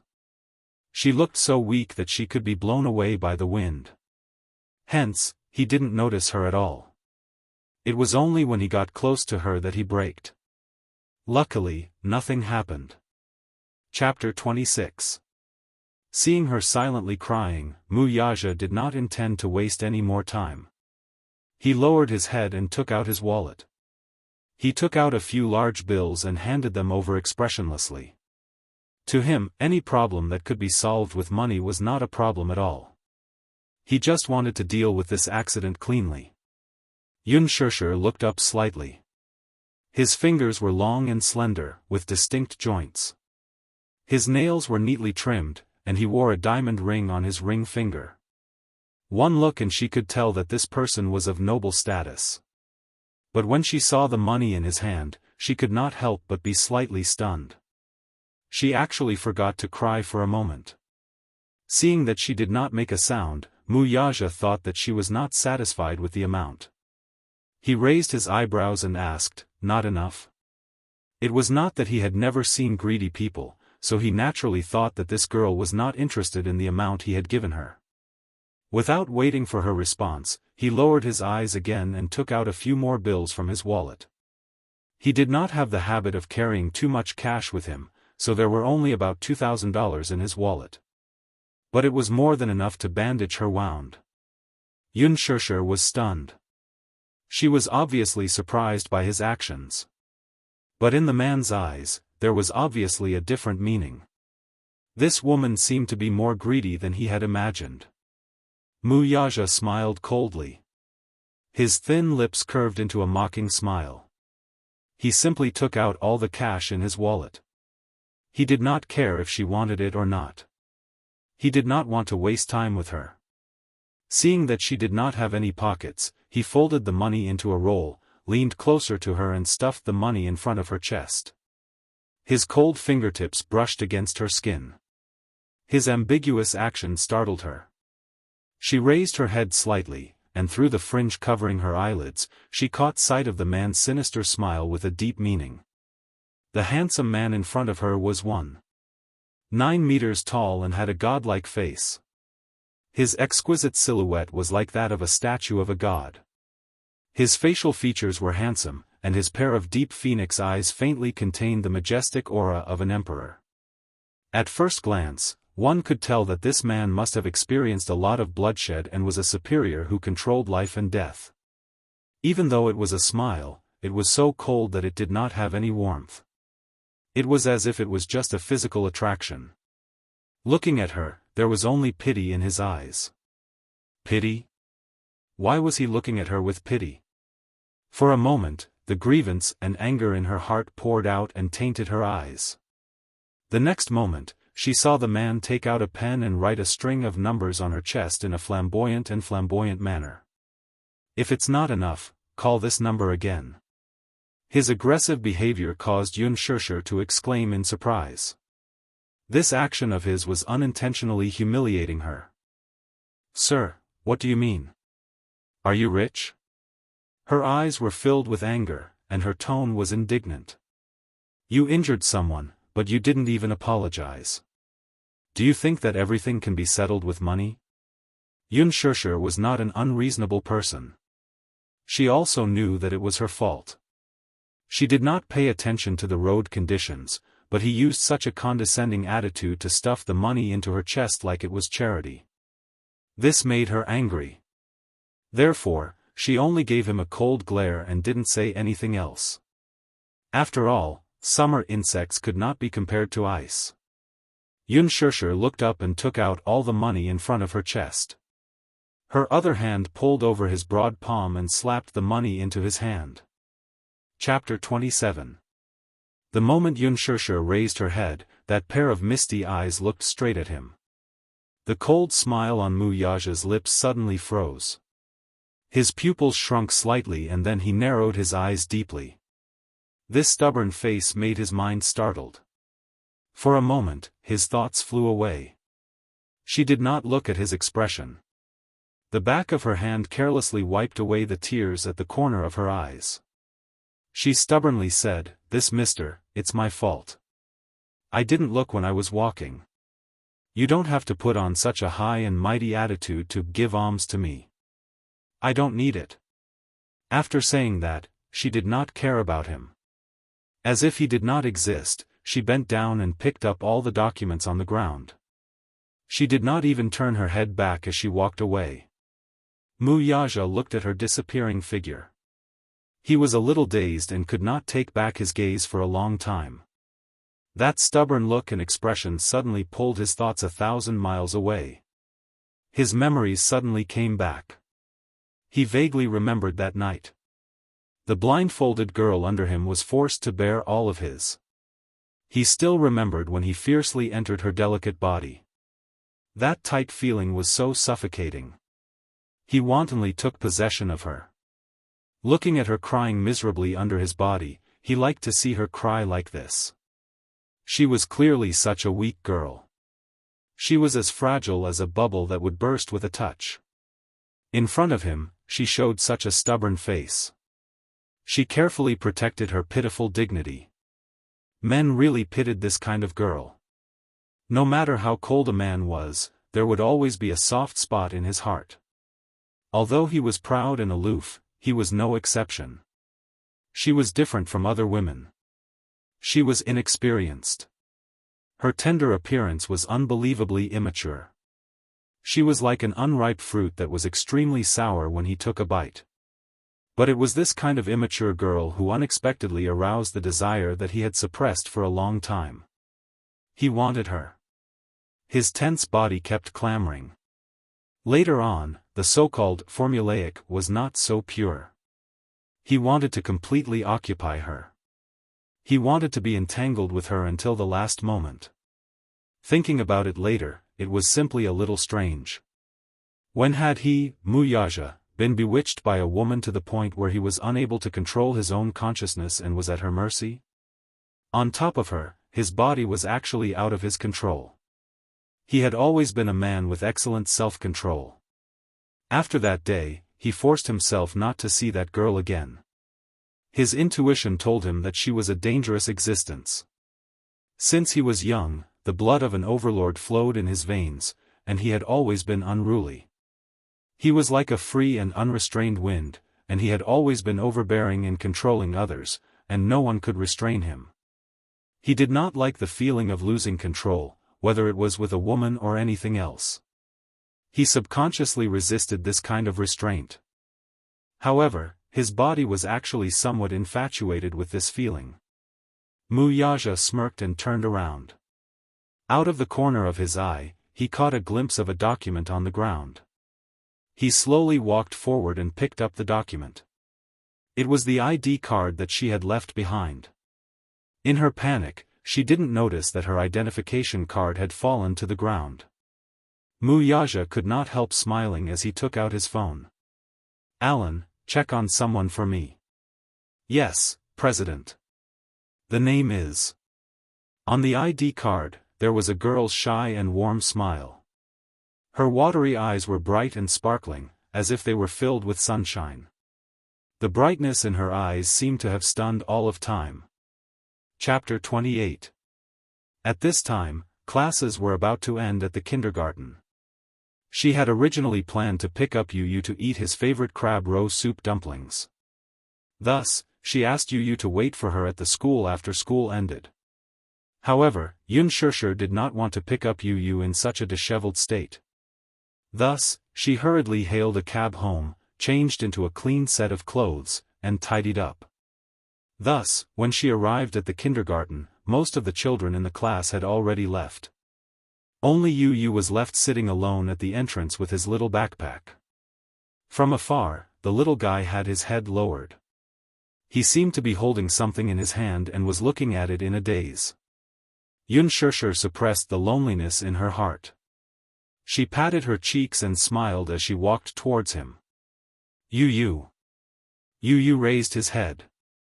When he saw that it was her, a bright smile immediately appeared on his face. He jumped down from his seat and happily ran towards her. He opened his arms and jumped in front of her, acting cute. "Mommy. Hug. Mommy, hug Yu." Xianxia lowered her body slightly, and the little guy threw himself into her arms, acting coquettishly in her arms like a ball of cotton. His milky white little face rubbed against her neck intimately.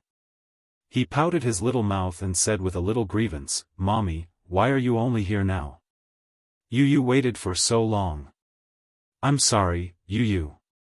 Mommy had some matters to attend to at the company, so I was delayed." "Okay. Then Yu forgives Mommy." The little guy raised his little head. His charming eyes curved gently. His bright eyes seemed to be filled with fragments of sunshine. Yu smiled faintly before pursing his lips pitifully. Patting his tummy with his little hand, he grumbled, "Mommy, I can't take it anymore. Yu is starving. Mommy said that I would take Yu to eat soup dumplings today.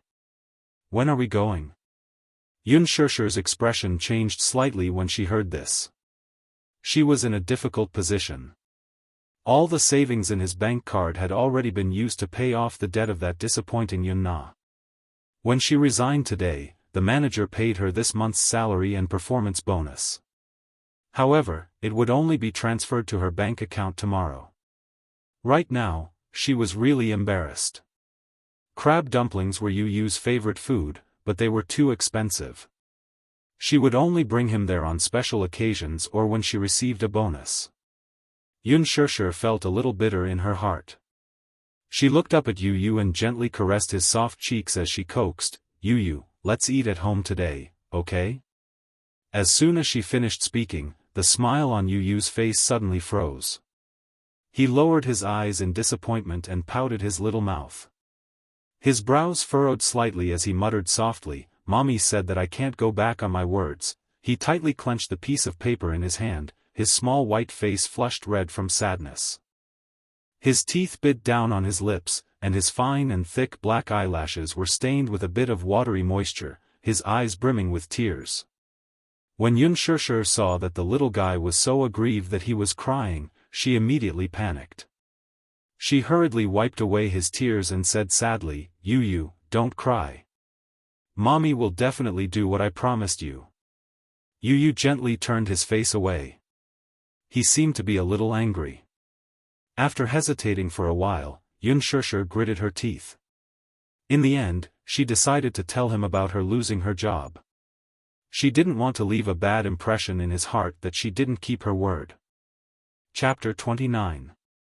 I'm sorry, Yu. Mommy lost her job today, so. Upon hearing this, Yu looked at her in surprise. His eyes widened as he asked, "Why? Did Mommy do something wrong?" Yunshishi shook her head and stroked his fringe. "No. Mommy will look for a job tomorrow. Mommy is so capable, I'm sure she'll be able to find a job with a higher salary. Then, I'll take you to eat soup dumplings every day. Okay." Yu lowered his eyes and nodded obediently. While Yunshishi wasn't paying attention, he hid the letter behind his back so that she wouldn't see it. He looked up and smiled as he said, "Mommy, let's go home." Yunshishi obviously didn't notice his little movements, so she didn't know what he was hiding. It wasn't until a few nights later, after dinner, Yu obediently cleared the dishes. He moved a small stool from the kitchen and washed the dishes clumsily. His tender little hands were washed with warm water and he was especially serious. He knew how to share some of the housework with Yunshishi since he was young. He was so considerate that he didn't seem like a 6-year-old child. Yunshishi rummaged through her cupboards and found an obsolete old cell phone. She inserted the SIM card into the phone and turned it on. Only then did she realize that Yu's homeroom teacher had called her a few times. She called back. The homeroom teacher received her call and asked her about the kindergarten spring outing to the wildlife park. Yu hadn't signed up for the outing a few days after the letter was distributed. Hence, the homeroom teacher called to ask his parents if they wanted to go. Yunshishi was slightly taken aback. Obviously, she didn't know about this. Hence, she quietly rummaged through Yu's small school bag behind his back and took out a neatly folded list. On the other end of the call, the homeroom teacher sounded a little cautious. She was afraid that she would say something inappropriate. With all due respect, Yu must really want to go on a spring outing with the children. Moreover, the fee isn't much. Does your family have any financial difficulties? Yunshishi hurriedly said, "No. I'll pay the fee tomorrow." She hung up the call with a complicated expression. Looking at the form, she picked up the pen and signed her name on it. Dishing Financial Group. When Mu Wanra walked into the president's office, she saw that Mu Yaja was not there. His assistant, Alan, was putting a thick stack of files on the table. When he saw Mu Wanru, he immediately bowed his head and greeted her with a smile. "Mrs. President." "Okay," Mu Wanru replied. She looked around and asked, "Where is Chairman Mu?" He replied respectfully, "Oh, the CEO is not in the office." "Where did he go?" "Mu Corporation and Yayuan Group have an investment proposal in the afternoon. I don't know when he will be back." "I see." Mu Wanru nodded. Her gaze then stopped on the thick stack of files on the table. She walked over and picked it up. She raised her head and waved it at him. "What is this?" Alan was stunned. After a moment of hesitation, he replied, "This is the information that the CEO asked me to investigate yesterday." "Information? I should be able to see it, right?" Mu Wanru asked tentatively. Chapter 30. Aaron did not answer and just kept his head down. Mu Wanru ignored him, too. She was the CEO's wife and the young mistress of the Mu family. What was there that she could not look through her husband's belongings? Thus, she removed the seal and carefully took it out. Aaron was Mu Yaja's right-hand man, so he was reliable in his work, let alone investigating a mere commoner. Within a day, he had thoroughly investigated the information and sent it to the office. He did not expect to be caught red-handed by Mu Wanru.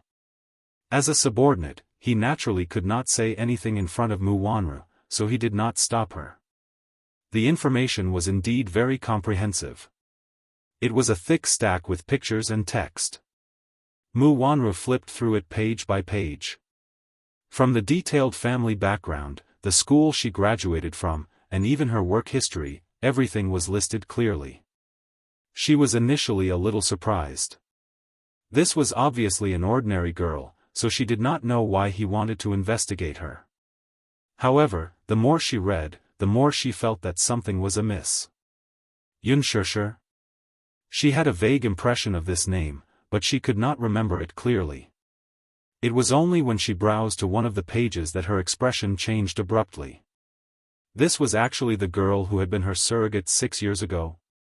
It was no wonder that she found this name familiar. 6 years ago, she was engaged to Mu Yaja, but she was found to be infertile. This girl was personally selected by Grandpa Mu. Mu Wanru was slightly puzzled and even uneasy. She did not understand why Mu Zhezhe wanted to investigate this girl. According to the information, this Yun Shirsher actually had a 6-year-old son named Yun Tianyu. Yun Tianyu, 6 years old.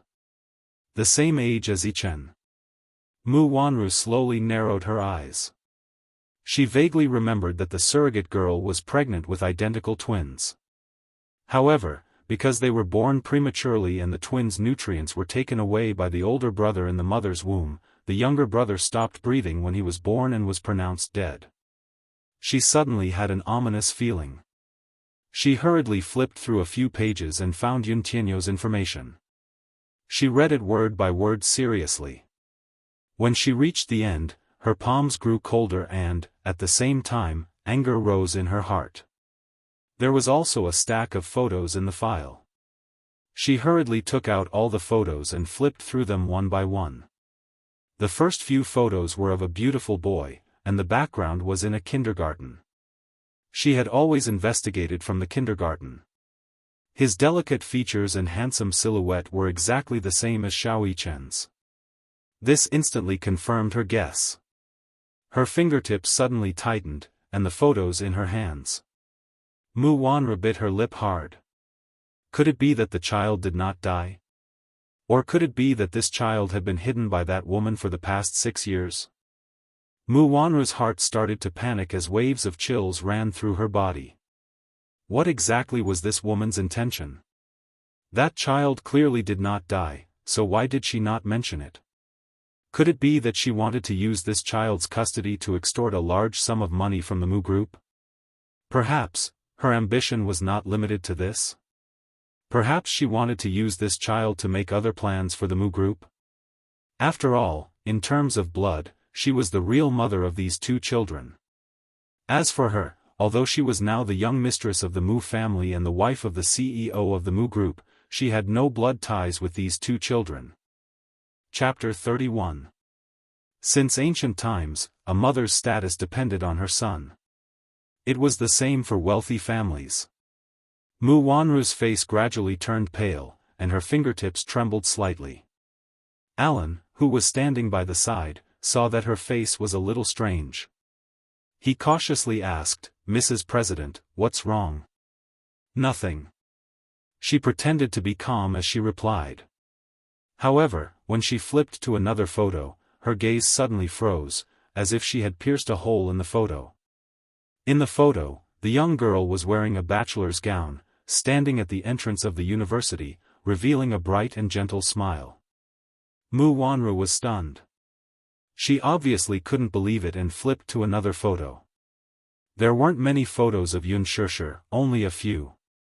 However, this face left an indelible impression in Mu Wanru's heart.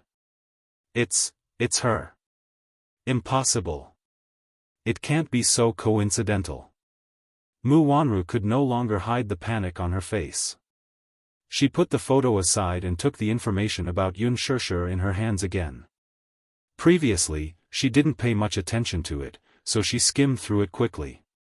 However, now, she read through it word by word.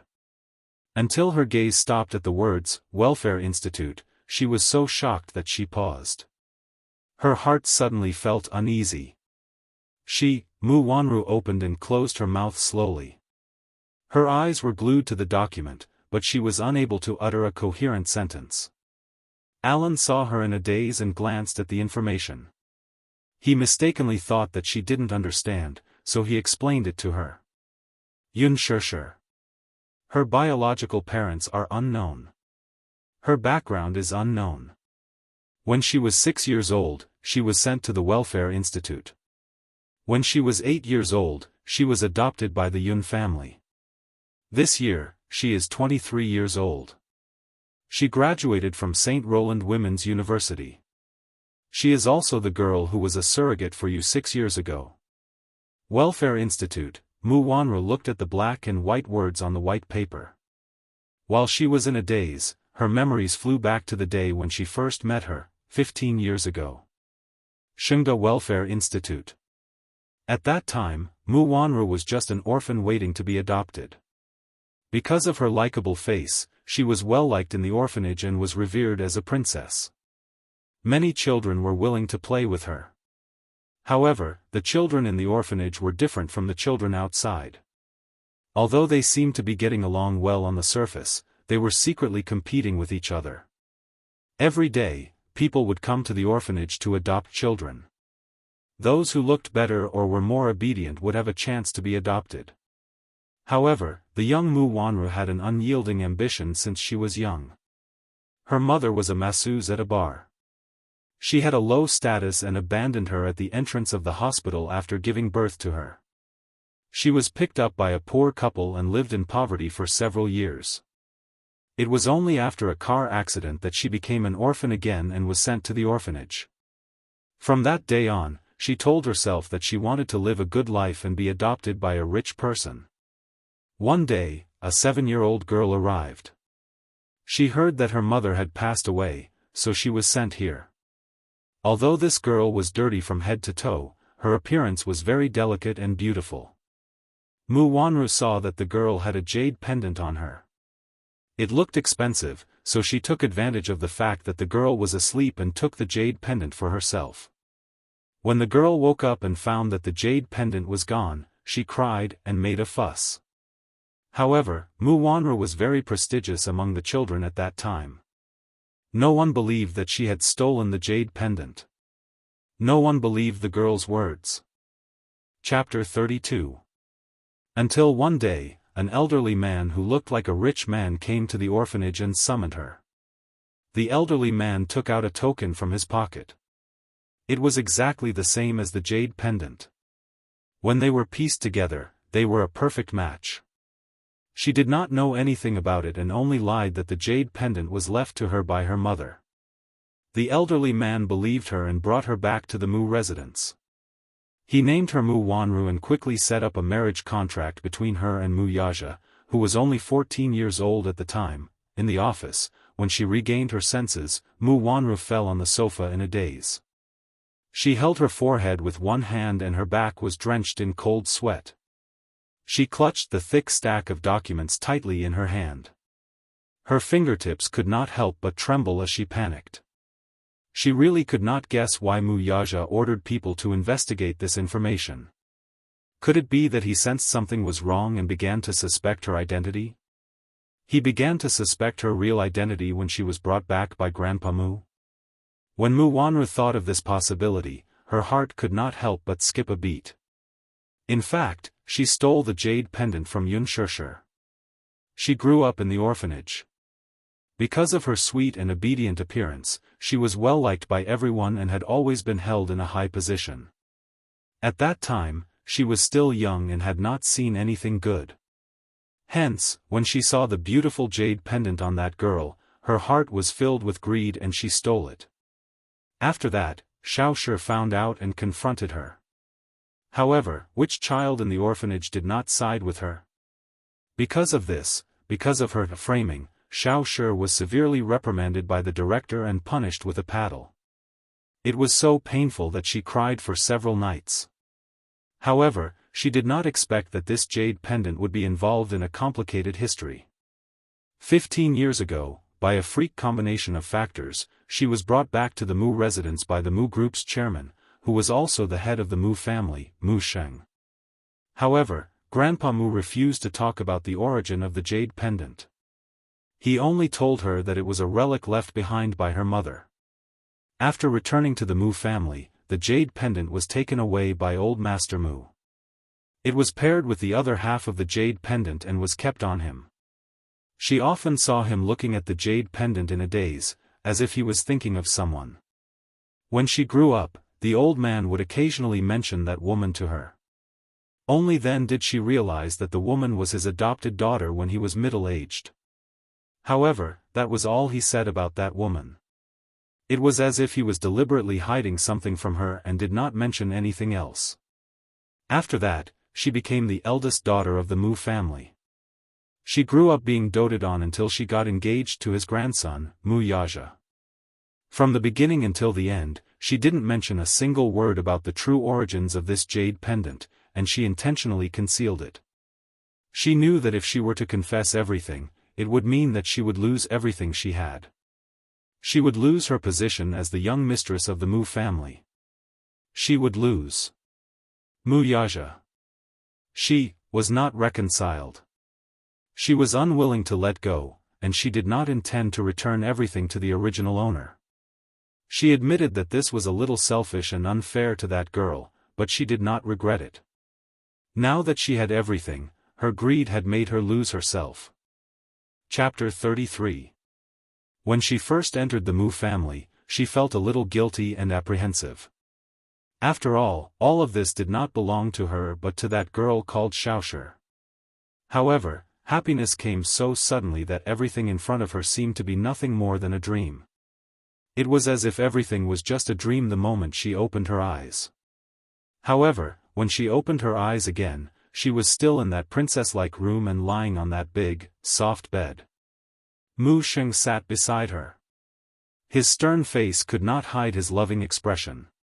He was so gentle toward her and indulged in her to the core. Whatever she wanted, he would satisfy it one by one. Mu Wanru lacked parental love since she was young. She had never lived in such affluence, so she was immersed in this sudden happiness. However, the one who made her so selfish that she wanted to own everything was that man. The Muse were the capital's rich and powerful family, and Mu Yaja was a man that many rich ladies flocked to. He was so outstanding that it was unimaginable. Why did God dote on him so much that he was so extravagant that he was not stingy with giving him so much? His family's wealth could rival a country's, his godlike appearance, his noble and arrogant status, and his stunning talent and gifts. Every single one of these would make one's eyes red with envy, and he had them all. She started to be greedy and obsessed with this man, so much so that she lost herself. God had never mistreated her. Although she was the Mu family's young mistress and the CEO's wife, she had snatched them from others. With a single thought, her life turned upside down. She actually became the CEO's wife of this huge business empire. At first, she was still uneasy, but later, she gradually felt at ease and enjoyed everything that did not belong to her. However, fate seemed to love to play tricks on people. Ironically, she was born infertile. Although Mu Xing used many of his connections in the medical field, it could not be cured.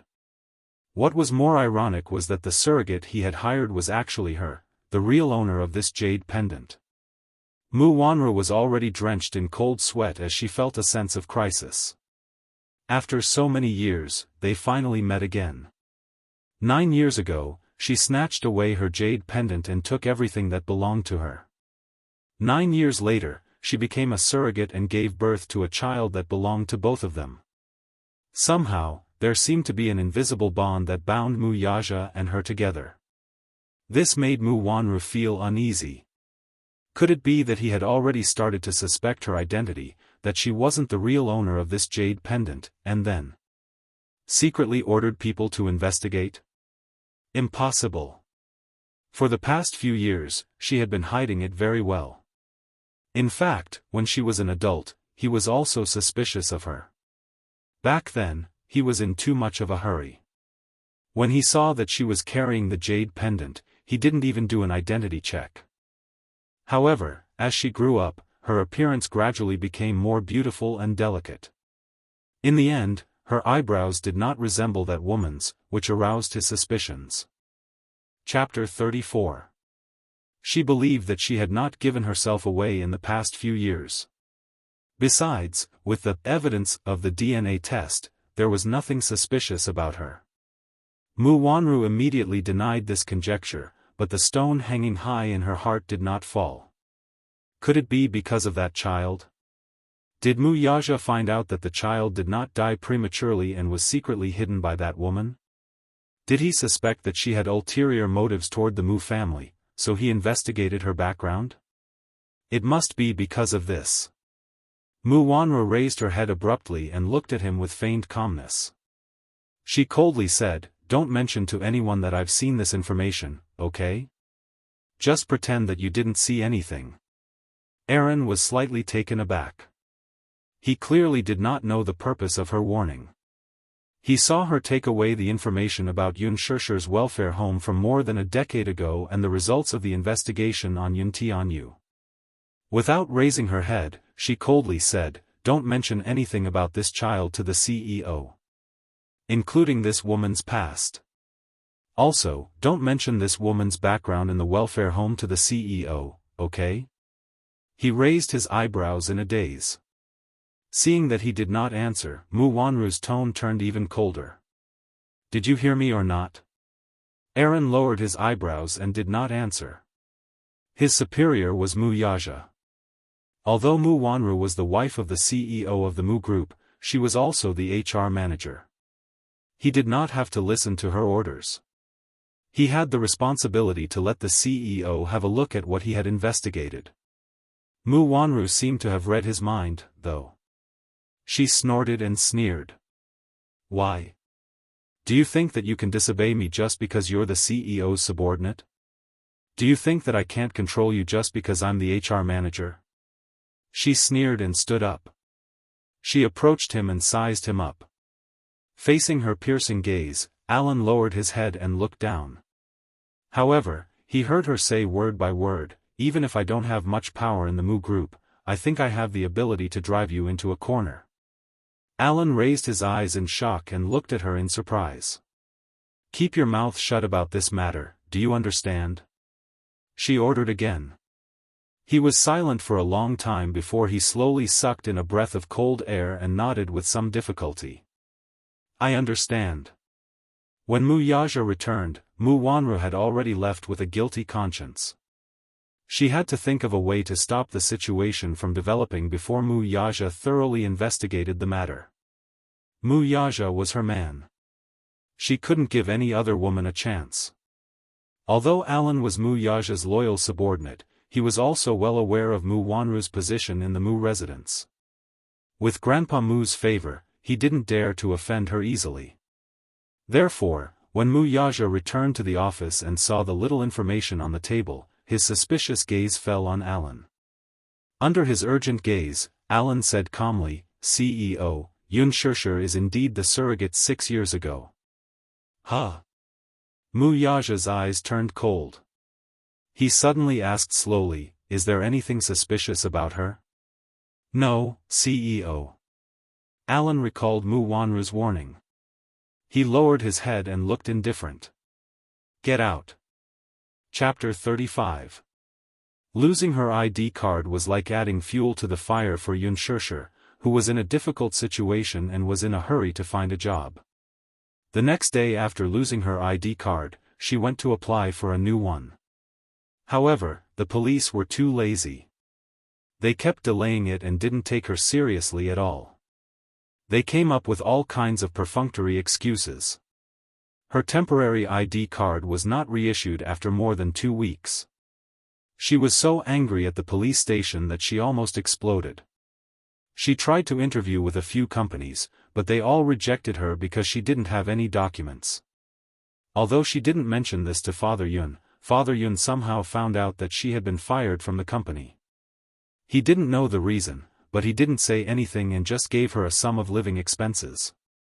Her good friend, Xiao Shui, who had just returned to China, found out about this and generously lent her a sum of money to help her get through her current predicament. Xiao Shui was her best friend in high school. They were close to each other and were as close as sisters. At that time, the rumor that Xianxia was pregnant and had a child was all over the school. Everyone suspected that she was being supported by the boss. Only Xiao Shui defended her without hesitation. They had originally agreed to study abroad together, but Xianxia didn't go because of family reasons. Xiao Shui hated her to death at that time and ignored her for a while. In the end, the misunderstanding was resolved. Now that Xiao Shui had returned to China, Xianxia brought Yu to welcome her back. The moment they met, Xiao Shui's eyes were brimming with tears as she pulled her into her arms and hugged her tightly. After 3 years of separation, Xianxia couldn't help but tear up and feel emotional. Just as Xiao Shui was about to complain about her missing the appointment, she caught sight of Yu standing beside her from the corner of her eye. In an instant, Xiao Shui's eyes widened to the size of copper bells. She blinked in a daze for a long time, shocked by this cute baby. Although she had seen a lot of the world, she was still stunned by Yu's handsome and young face. Especially those clear eyes, the corners of those eyes were curved, and the smile was warm and gentle. It almost melted Xiao Shui's heart. Ah! Oh my God! This little guy is too cute. Xiao Shui squatted down and held Yu's fair cheeks. She couldn't wait to rub them into her arms and kiss them. She asked Xianxia, Xianxia, is he your brother? She smiled and then explained, No, I'm not. Let me introduce him, he's Yu, my son. After a pause, she said to Yu, this is the Auntie Xiao that Mommy mentioned to you before. The expression on Xiao Shui's face froze in an instant. What? What did you say? Yu smiled gently and replied on behalf of Xianxia, Aunt Xiao, how are you? She's my mommy, and I'm Yu. Auntie can call me Yu. Son? Mommy? Are you kidding me? Xiao Shui was dumbfounded. Comparing the two, the little lad's soft pink lips were indeed the same as Xianxia's. She always thought that Xianxia's pregnancy was just a rumor. She didn't expect it to be true. For a moment, she didn't know how to digest it. That's not right, though. This child looks to be 6 or 7 years old. Calculating the time, he was born before the new year, which was a year before she went abroad. Chapter 36. Xiao Shui nodded and brought her to a Western restaurant that she used to love the most. They entered a private room. After ordering, Xiao Shui hurriedly dragged her into the washroom and questioned her. Yun Shishir did not want to hide the truth from her, but she did not want to delve into the past, so she only gave a brief explanation. Xiao Shue's heart ached when she heard this. That stepmother of yours actually treated you like that. She's simply heartless. I found it strange. Back then, father also mentioned that the Yun family's fate was at stake 6 years ago. They owed a lot of debts, but they were cleared in a year. I didn't expect you to sacrifice so much. Why? Yun Shishir smiled lightly. I know how to repay kindness, don't I? Besides, it's all in the past. Since it's for the Yun family, then it can be considered as me repaying father for raising me. The difficult time in the welfare home, where she was bullied, was a nightmare in Yun Shishir's heart. If Yun Yeqing had not adopted her, she would not have been able to bear the humiliation at that time. Even after that, Yun Yeqing's fatherly love for her did not diminish. Moreover, the time after giving birth to Yu was difficult. Thinking about it now, it was as unbearable as an abyss of suffering. Now that this matter was mentioned, she did not feel any pain or itch. To have such a heartwarming son like Yu was a gift from the heavens. She was already grateful. 6 long years. No matter how deep the memory was, it would fade away. Then, Xiao Shui was afraid that she would be sensitive and carefully asked, "Aren't you afraid that Yu will be snatched away by his biological father?" Yun Shishir's eyes blurred for a moment as she recalled that man. She then said, "That's why I want to keep Yu's background a secret. No one will mention it, and no one will be able to snatch Yu away." She did not know who Yu's father was, nor was she interested in knowing. It had nothing to do with her. Yu was her most cherished treasure. She would not allow anyone to snatch him away. Even if it was his biological father, he still couldn't do it. Seeing that she didn't seem to want to talk about it, Xiao Shui didn't pursue the matter any further. A look of envy appeared on her face. That's great. To have such a charming son. When she returned to the private room, she couldn't help but pounce on Yu. She pinched his little cheeks and said, "Yu, you're so cute when you smile." As she spoke, she put on her standard coaxing expression. "Yu, come with Auntie, okay? Auntie will take care of you, bring you to eat good food and have fun." Yu put down the teacup in her hand and elegantly wiped her fingers with a wet towel. Then, she revealed a charming smile and said, "Auntie, Mommy told me not to go with strangers. I'll be abducted and sold." Xiao Shui was stunned.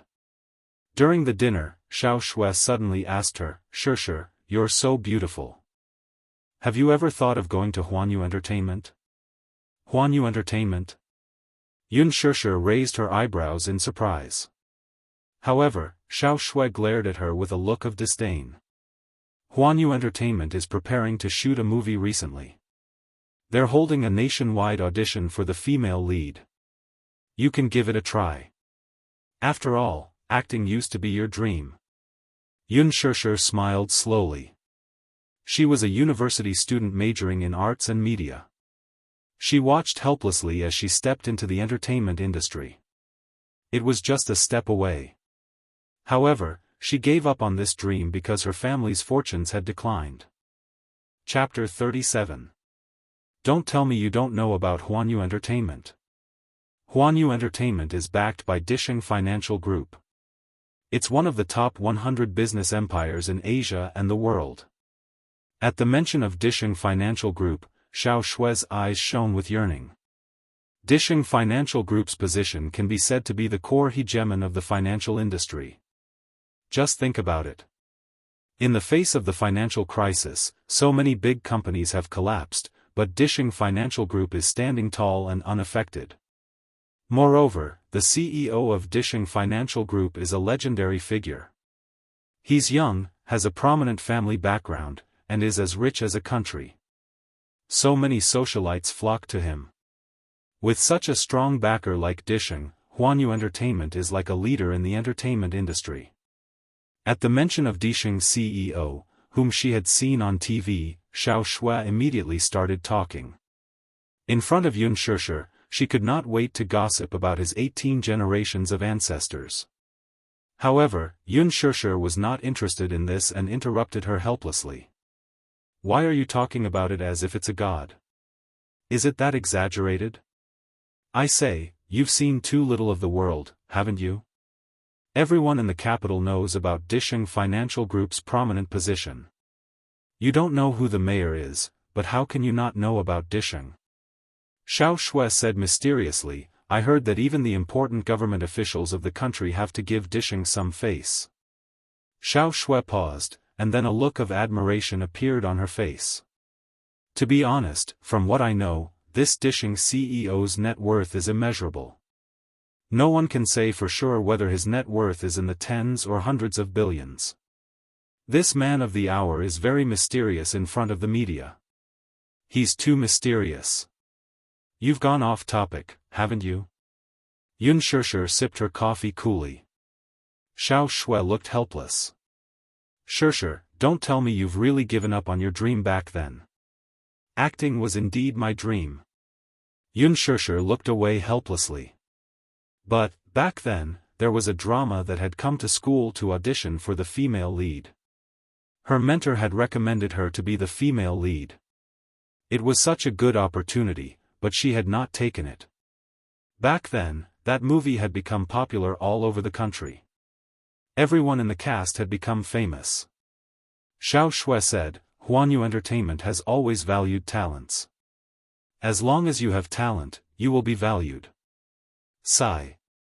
As for me, I originally wanted to give it a try because of that illustrious CEO. Unfortunately, my external conditions aren't good enough. I can be a small model, but if thrown into the talented Huanyu Entertainment, I'll definitely be a beggar. However, Xianxia, instead of applying to some small companies, why not give it a try? You're very talented, and you're so talented. Don't let your talent be buried. I believe you can do it. Xiao Shui's confident encouragement left Xianxia in a daze for a long time. Huanyu Entertainment. Disheng Financial Group. For some reason, her eyelids twitched violently at the mention of these words. Currently, the youthful pain movie, The Green Apple, which was sponsored by Huanyu International Pictures, was conducting a nationwide audition for the female lead. It was said that the cast for this movie was quite impressive. Not only had his original novel dominated the list of youth novels for 3 consecutive years, but he was also known as the originator of sadomasochism in youth novels. Chapter 38. The director of this movie was Lin Fengtian, who had won the Best Director award at the Golden Badge Awards, and the male lead had already been confirmed to be the superstar Gu Xingzi. The superstar's huge fan base alone was enough to support half of the box office sales. If she could snatch the female lead role, she would definitely become an instant hit. Lin Fengtian had won the Best Director award at the International Film Festival. Any female star who was groomed by him had a bright future ahead of them. Many celebrities would do anything to be in his movies. That night, Yunna also brought up this matter. At the dining table, she suddenly put down her bowl and chopsticks and looked at Yun Yecheng seriously. Dad, I want to discuss something with you. I hope you can agree to it. Yun Yecheng coldly glanced at her. What is it? I want to participate in an interview with Huanyu Entertainment. Yun Yecheng did not understand and was confused. What interview? Oh, my. Dad, don't you know? Huanyu Entertainment has invested in a movie based on a famous novel. The male lead has been confirmed to be Gu Xingzi. The director is now conducting nationwide auditions for the female lead. Yunna paused for a moment. She suddenly raised her chin proudly and her eyes shone with confidence. Dad, don't you think that I'm suitable to be the female lead? I'm confident that I can pass the audition.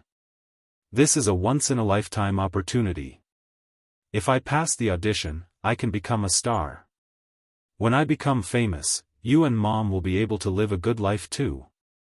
After I get paid, I can bring you guys on a vacation, live in a good house, and drive a good car. As Yunna spoke, she glanced disdainfully at Yun Shishir from the corner of her eye. Yun Shishir only lowered her head to eat. No one knew what she was thinking. Yun Yecheng could not help but frown when he heard this. Can't you find a stable job to think about all these things all the time? Dad. I have the capital to be a star. Why should I find those ordinary jobs? Yun Na did not know whether to laugh or cry as she refuted. Yun Yecheng sighed and shook his head. He said meaningfully, Dad suffered from being uncultured back then. You should settle down while you're still young. Go to an adult university and find a stable job. Don't do these crooked things all the time. Dad. Why are you so stubborn? What do you mean by dishonest practices? Being a celebrity is very profitable. Just filming a movie can earn you hundreds of thousands. It's no longer the era where you can live a good life just by studying well. Yun Na was annoyed by his old-fashioned way of thinking. Yun Yecheng only focused on picking up the food and did not say a word. Yun Na said patiently, Dad. Don't you think the place we live in is very poor? Broken house, broken fridge, broken TV. Don't you want a bigger house? Seeing his silence, she could not help but fantasize about it. If I become a celebrity, I'll be able to make a lot of money just by shooting a movie. At that time, I'll have the money to buy you a big and magnificent villa to live in. I'll let you and Mom enjoy life at home. His words made Li Qin beam with joy. Her heart was as sweet as honey. She said happily, My daughter is so obedient. Mom is very happy to hear that. She then turned to Yun Yecheng and said, Yecheng, look at how sensible your daughter is. Humph. She's not like someone who's not sensible at all. Yun Shishir acted as if she did not hear the hidden meaning behind her words. Yun Yecheng frowned again. Being a celebrity. Don't mess things up for me. I heard that industry is very messy. Chapter 39. Yun Na persuaded again, Dad. Others say that the world is a mess.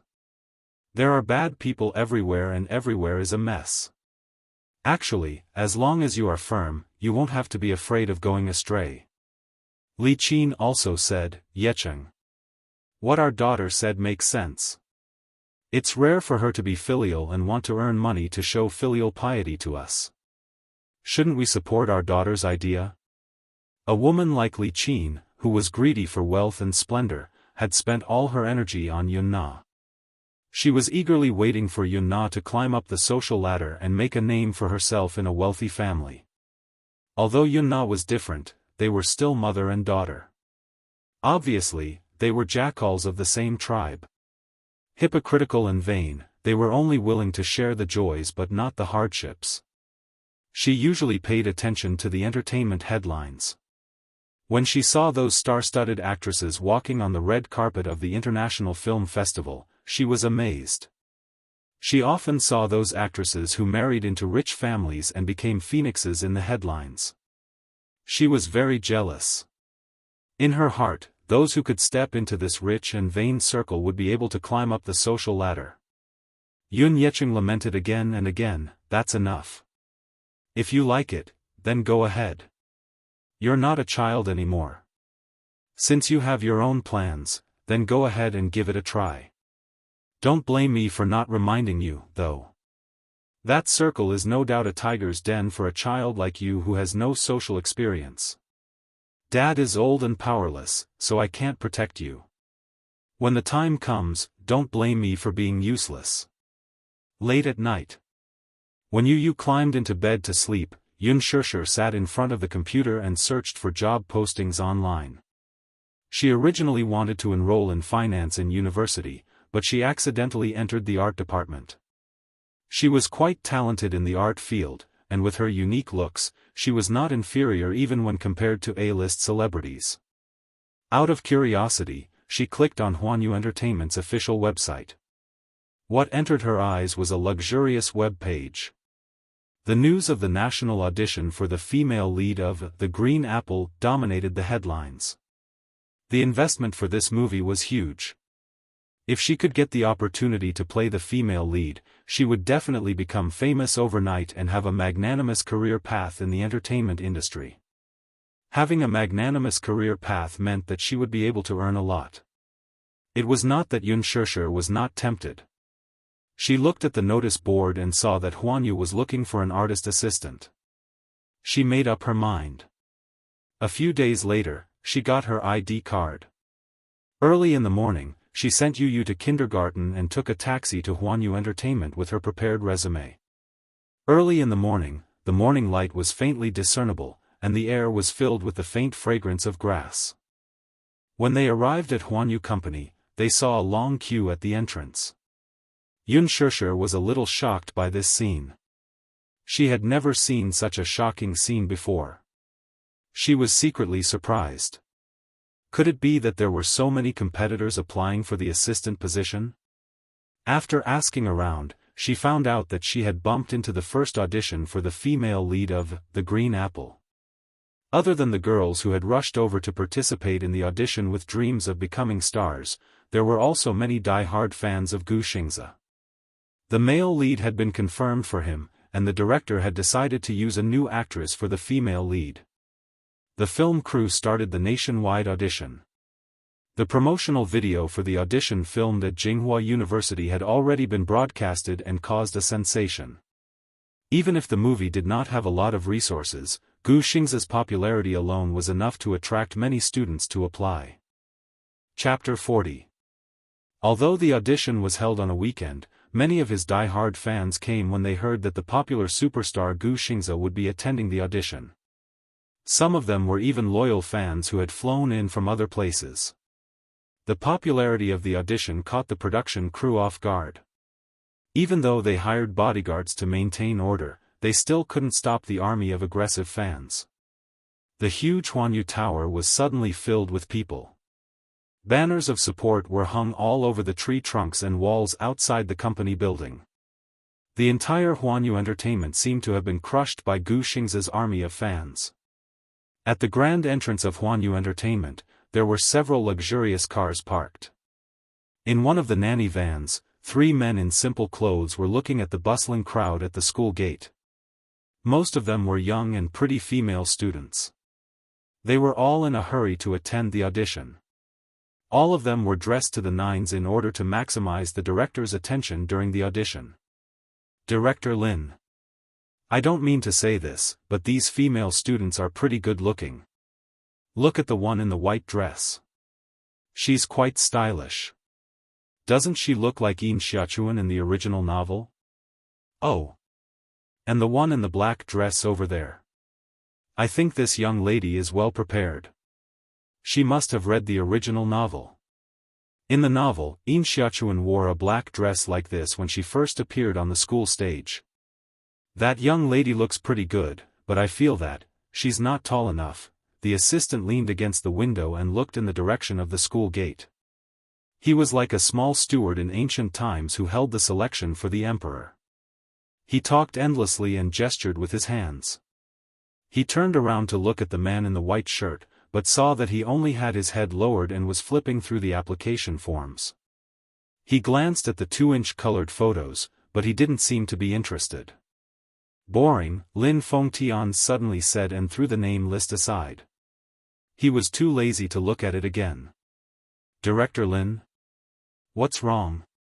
Lin Fengtian lowered his head and sucked on a cigarette. His tone was neither cold nor warm. There's no one I want. What? The assistant was shocked and tongue-tied. Lin Fengtian was one of the top youth-oriented filmmakers in the country. The films he directed had always been a money-making magnet for youth-oriented films. One of his representative works, I Heard That Love Came Back, was a classic that could compete with Hollywood blockbusters. The reason why he had so many classic films was because of his fanaticism and strictness towards his work. In today's entertainment circle, movies were no longer purely an art form. Out of commercial considerations, many directors had gradually deviated from the main theme of movies. However, Lin Fengtian was different. Everyone knows how critical he is when it comes to the art of film, especially when it comes to casting. Long ago, he had bought the adaptation rights of the original novel with a large sum of money. He was extremely obsessed with the plot of the novel. The Green Apple tells the story of an unforgettable forbidden love. The female lead, Yin Xiachuan, and the male lead, Yin Dongyu, were siblings of the same father and mother. They grew up together and gradually developed feelings for each other that shouldn't exist between siblings.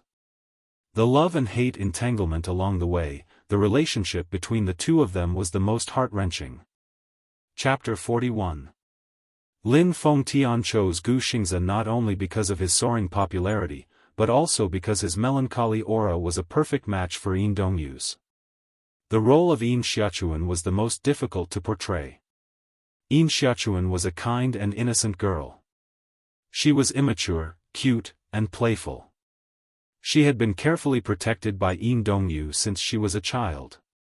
Hence, she had an otherworldly innocence. This temperament was especially difficult to portray.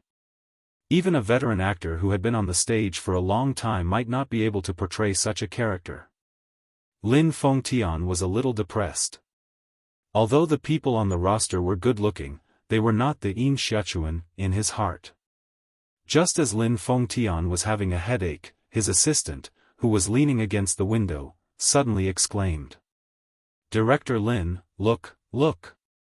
That girl in the snow-white dress over there looks like Yin Xiachuan."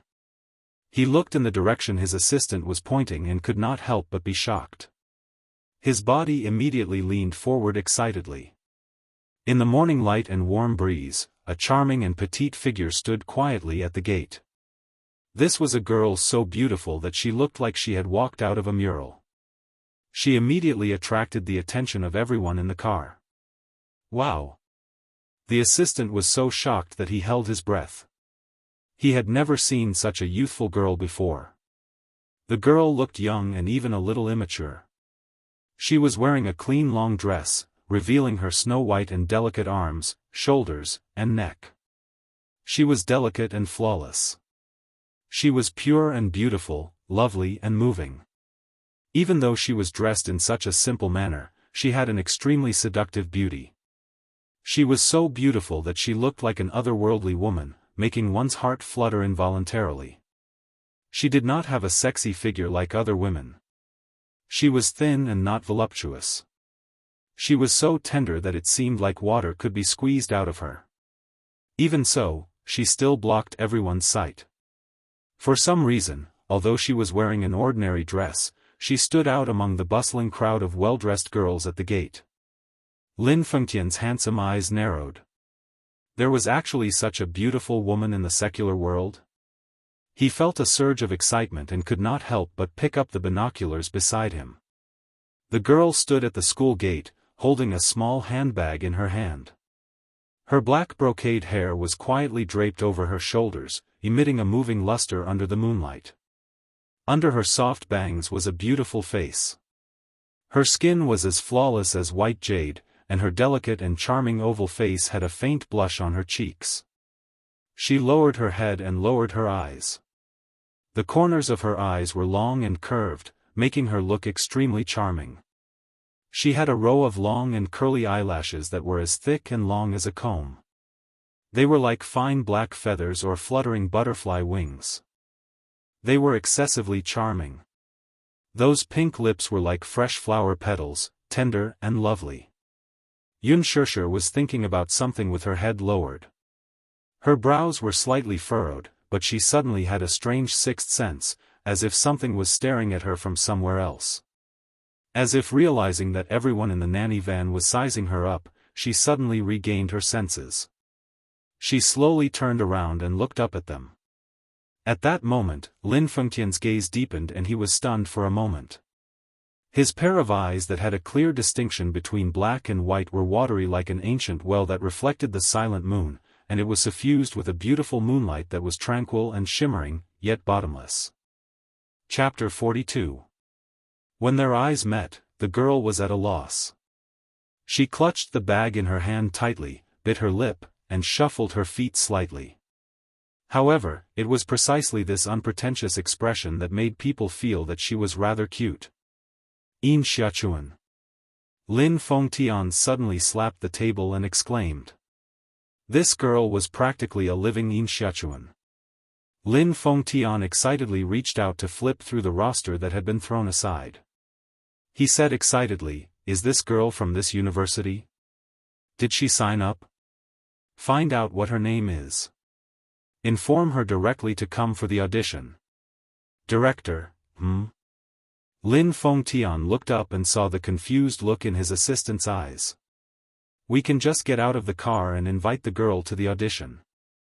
That way, we won't have to waste any effort."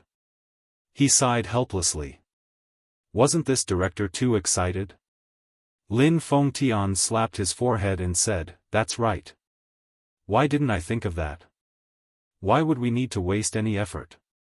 He got out of the car immediately. However, when he looked in the direction where the girl had stopped, he realized that she was gone. Gone? Wasn't she standing here just now? Lin Fengtian frowned. His eyes searched the crowd repeatedly, but he could not find any trace of her. She was gone. The audition for an artist assistant was very simple.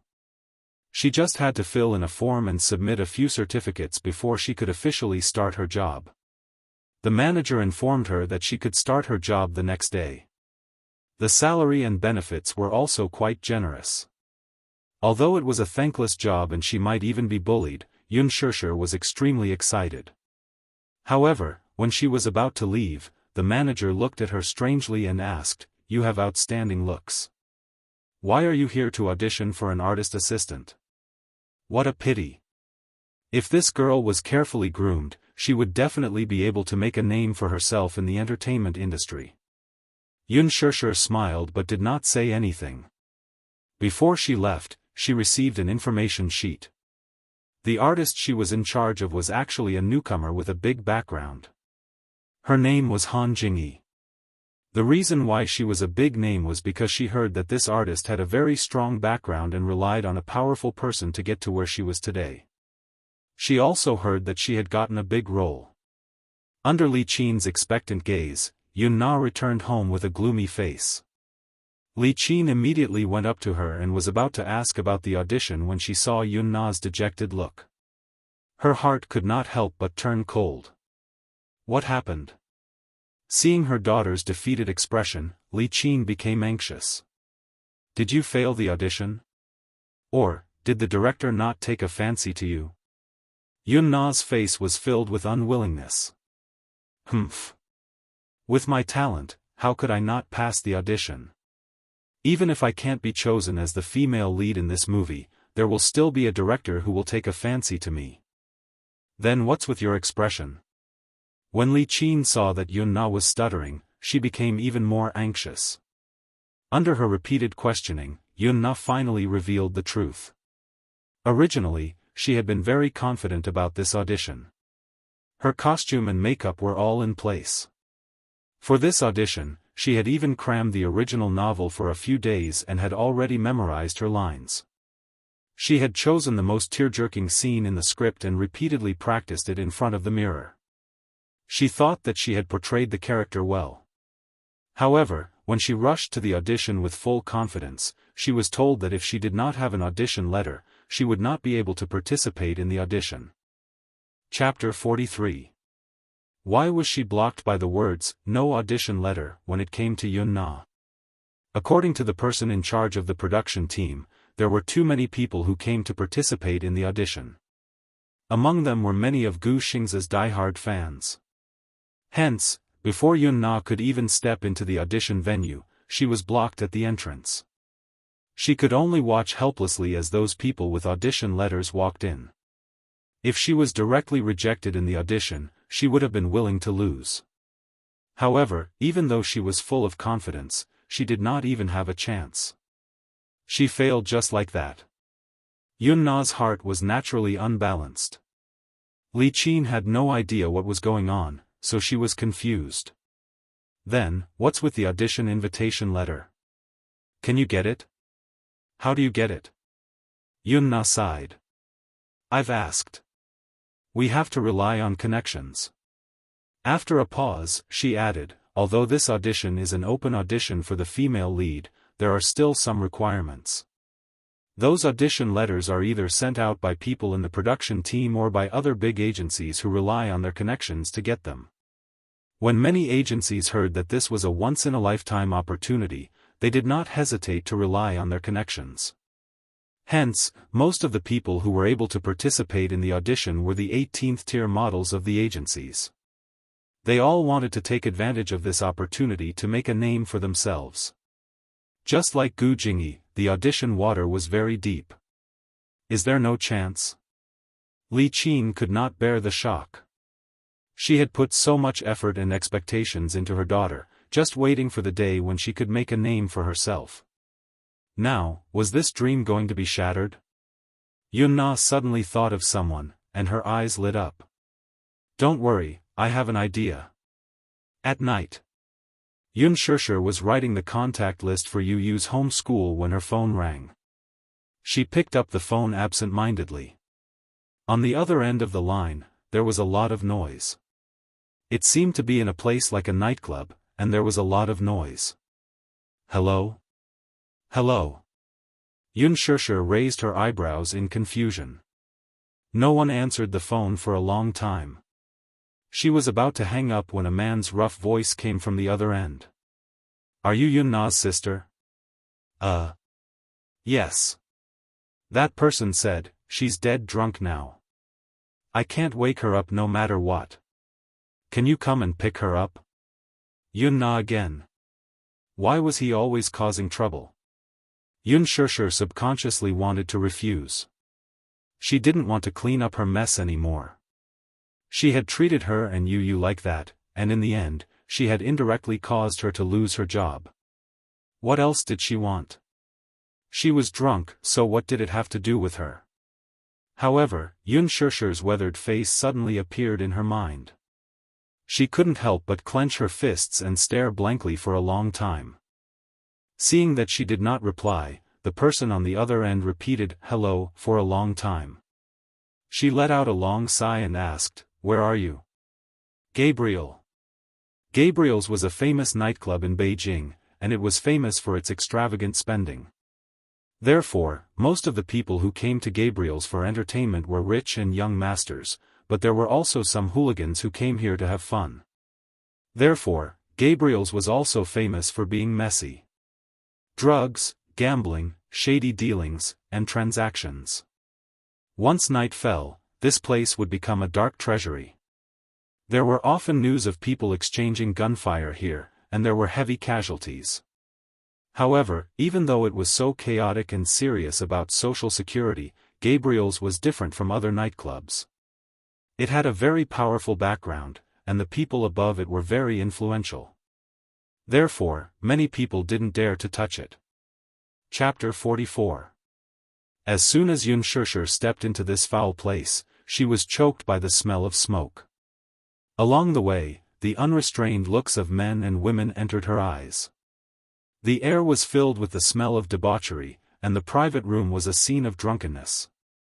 Under the guidance of the waiter, she walked into the private room that the man mentioned. Just as she entered, Yun Shishir smelled a strong smell of alcohol and smoke. The private room was filled with smoke, and the music was very loud.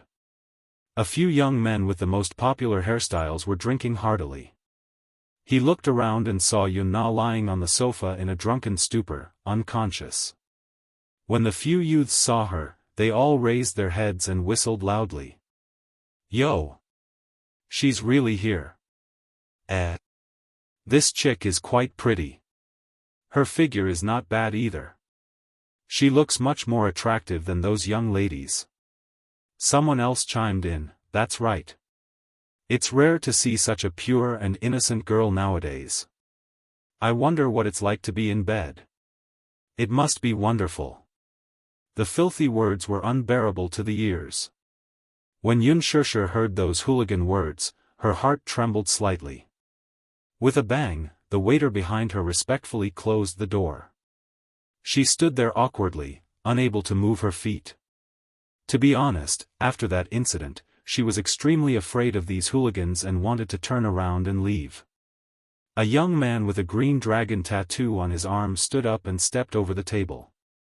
He strode forward and grabbed her wrist. He smiled maliciously.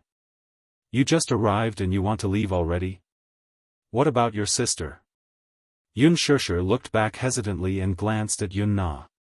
She braced herself and said, I'll take her away.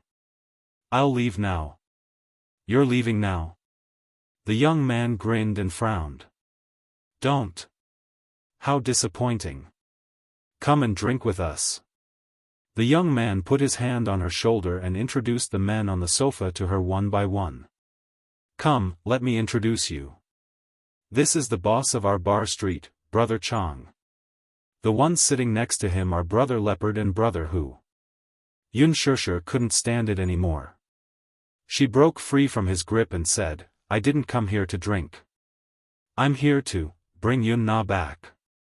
When the young man heard this, he sneered, "You don't drink? All right then, let's do something else." His drooling gaze swept across her chest, and he reached out to touch her face. Yunshursher dodged in a panic. She was obviously frightened by his aggressive actions. She frowned and said coldly, "What are you doing? What are you doing? Of course it's you." The young man tilted his head and said half-jokingly. Behind him, a man with a scar on his face shouted, "What's that name?" "Yunshursher, right? Don't just stand there like a fool, come and sit down. Get the waiter to open a few more bottles of whiskey." Yunshursher shook her head and glanced hesitantly at Yun Na. "I don't drink. I'm leaving." With that, she turned around and wanted to leave. The young man quickly grabbed her wrist and pulled hard, pulling her back. Yunshursher exclaimed and struggled, but how could she resist the young man's wrist strength? He glanced at her from head to toe and said disappointedly, Hey, don't be like this, okay? This little sister is young and doesn't know anything. As her elder sister, don't you know the rules?" Yunshursher frowned. "What do you mean?" Chapter 45. The young man laughed, and someone behind him mocked loudly, "Your sister doesn't know her place. She came to us to ask for drugs to play with when she has no money on her. She's been clinging to us every day. She owes us $200,000. $200,000. Yunshursher was stunned. She felt her head buzzing, and her eyes widened in disbelief. She thought that Yun Na was just being rebellious, which was why she often fooled around outside. However, she didn't think too much about it. She thought that she was just a hooligan and that she would learn to behave sooner or later. However, she didn't expect her to be so fierce that she even dared to play with drugs. She even owed these people $200,000. $200,000. Even if she sold her father's apartment, she might not be able to repay this debt. She was stunned on the spot, and her body was as stiff as a rock. The young man beside her muttered, "Playing with drugs when you have no money. How boring. Tell me, how are we going to get this money? Do we have to go and get it from you personally?" The person called Brother Chang had a cigarette in his mouth. He was having fun with a sexy woman in his arms. He put out the cigarette and said with a smile, "The younger sister can't afford it, but the older sister should have money, right?" Yunshursher's eyes dimmed. I don't have money." She couldn't even afford $20,000 or $2,000, let alone $200,000. The young man glared at her in disappointment. "No money? Brother Chang, this woman said she has no money. $200,000 isn't a small sum." Brother Chang heard this and smiled obscenely. "You don't have money? If you don't have money, you can pay me back with other things." The young man immediately understood. He lowered his head and looked at her lecherously. He was very satisfied with her delicate face. "Look at how pretty you are. Playing with Brother Chang for a few days will be enough to make up for it. Young lady, you should be happy. If it were those women outside, we would really look down on them. No. Xianxia refused immediately. The young man was so angry that he laughed. He patted her cheek gently and pointed at Brother Chang. Hey, don't be ungrateful. Do you know who this is? He's the boss of a bar street in the capital. How dare you refuse him? You're courting death. He practically forced her onto the sofa. Jianghu hugged her and pulled her over. He poured a glass of whiskey with one hand, wiped the white powder on the rim of the glass with his fingertips, and handed the glass to her. The wine splattered all over the table. Drink this wine. Xianxia looked at the swaying wine in the cup, and her breathing gradually quickened. I don't know how to drink. Not to mention whiskey, she couldn't even touch beer. Her body was allergic to alcohol, and she would get drunk with one sip. Not to mention a glass, even a sip would make her unable to leave this place. Brother Chang clicked his tongue and frowned. What? Are you not going to give me face? I really can't drink. Xianxia clenched her fists tightly. She didn't know what to do. You refuse a toast only to drink a forfeit. When Brother Chang saw that she wasn't going to budge, he raised his head and gave the young man beside him a look. The latter understood. He stepped forward and clasped her jaw, forcing her to open her mouth. He forced the glass of whiskey into her mouth. Large mouthfuls of whiskey rushed into her nose and throat, accompanied by a strong smell of alcohol. At that moment, she felt suffocated and was caught unprepared. She choked a few times, and the burning alcohol slid down her throat. It was so strong that her face immediately turned red, and it was so spicy that tears flowed out. She didn't know where she got the strength, but Xianxia pushed the young man away. The wine glass fell to the ground and shattered into pieces. Chapter 46. With an unknown strength, Xianxia pushed the young man away, and the wine glass fell to the ground and shattered into pieces. She clutched her throat desperately, bent over, and coughed non-stop. After vomiting a few times, she felt a burning sensation in her stomach, as if a raging fire was burning. Pure whiskey, full of strength, with plenty of aftertaste. She had only drunk half a glass, and in the blink of an eye, she felt a little dizzy. She was dizzy, and the world was upside down. Her head was so dizzy.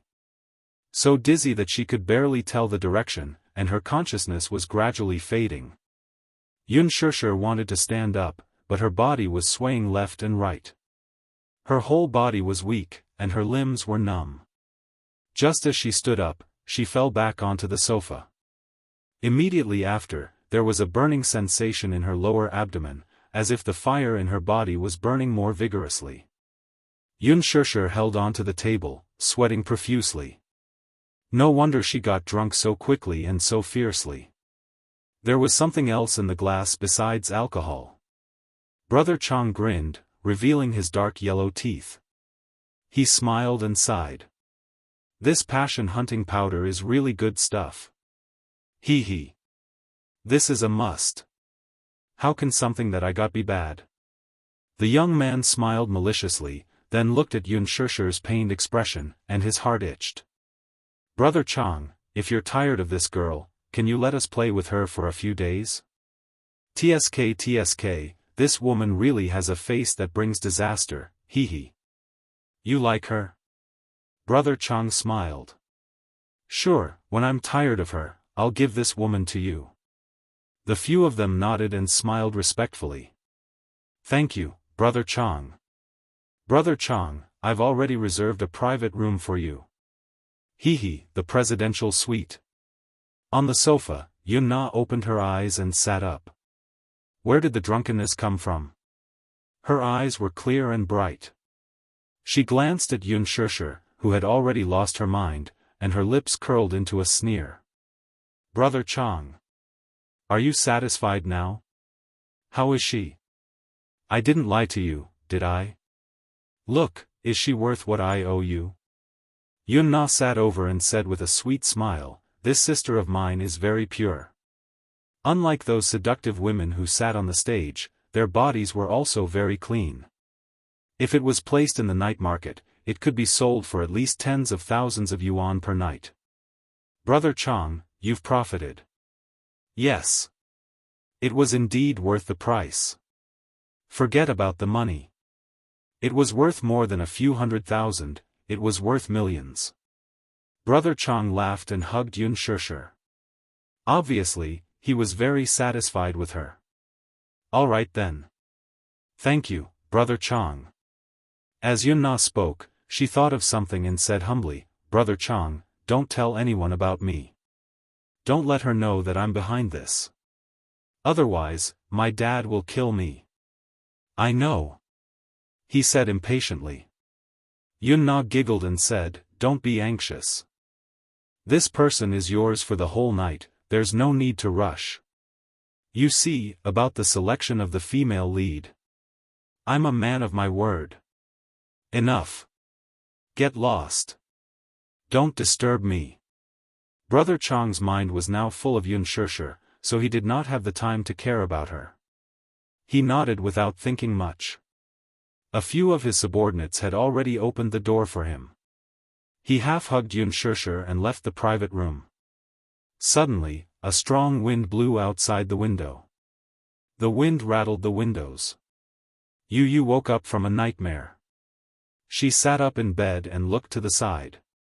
Mommy was gone. Mommy? Chapter 47. At the 6-star Crown Hotel.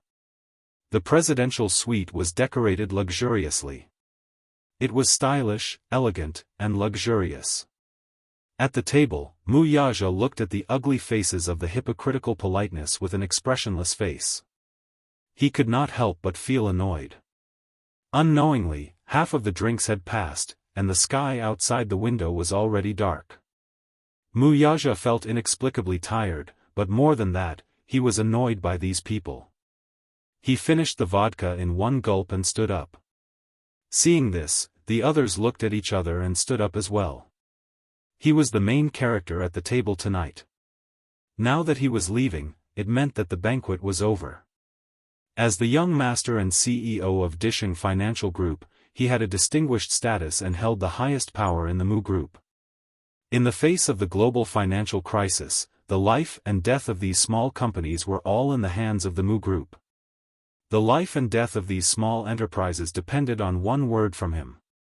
Therefore, they naturally flattered this future owner of the Mu Group and served him with great care. One of them asked in a low voice, Chairman Mu, are you leaving? That person handed over his suit respectfully. Mu Yaja glanced at him, took it, and put it on. Then, someone respectfully opened the door of the suite. He strode out calmly and elegantly. Behind him, a group of men in suits bowed their heads and followed closely. It was like a star surrounded by stars. The VIP elevator door opened, and Mu Yaja walked in confidently. The moment the door closed slowly, he glanced in one direction and his eyes suddenly turned cold. Li Dongqiang had just triumphantly walked out of the elevator with his arm around the delirious Xianxia when he felt a bone-piercing chill down his spine. He raised his eyebrows and looked back. He saw the VIP elevator door that had just closed. At that moment, he vaguely saw a pair of sharp and frightening eyes through the gap of the door. However, he did not take it to heart and did not think too much about it. He hugged Xianxia and lifted her up. He played with the key card in his fingers and walked toward the suite. Behind him, the elevator door slowly opened again. Brother Chang swiped his card and kicked the door open. Just now, before he closed the door, his hand impatiently reached for his belt. He swiftly unfastened it and pulled down the zipper of his pants. He smiled impatiently and gently patted Xianxia's cheek with his palm. Then, he hooked his leg and closed the door, thinking that the big bed would be his world from now on. That *tch Yunna really didn't lie to her. In the past, he had heard her say that she had a pure and beautiful older sister, but he had always scoffed at it and disapproved of it. In his eyes, women were all the same. There was no difference. At most, they were just tools. But now that she saw it, she didn't expect it to be even more outstanding than what she had described. Different from those common rouge powders, it had a unique charm. It wasn't that he hadn't seen anyone more beautiful than Xianxia, but her elegant temperament was different. Li Dongqiang threw her on the bed harshly. Her beautiful body sank slightly into the soft big bed. Under the dim wall lamp and on the white bed, her black spaghetti-strap dress, which complemented her fair and tender skin, added a bit of flirtatious beauty. Her messy black hair was draped over her shoulders, and the scenery in front of her chest was faintly discernible. The beauty that came into view was really enough to make one's blood boil. Chapter 48. Xianxia regained some consciousness. She felt her stomach turn upside down and curled up in discomfort. Her small hand struggled to tear off the clothes on her body. The unfamiliar heat in her body made her want to immediately remove all the covers on her body. She completely lost her reason and the ability to think. She didn't know where she was. She only felt that she was in an abyss of suffering. Her lower abdomen was hot and dry, and her body felt an inexplicable chill. Half of it was a world of ice and snow, and the other half was a raging fire. It was like ice and fire at the same time. This kind of painful feeling made people go crazy. So hot, save me, Brother Chang looked at her and felt proud. Hunting passion powder was the most terrible drug in the black market.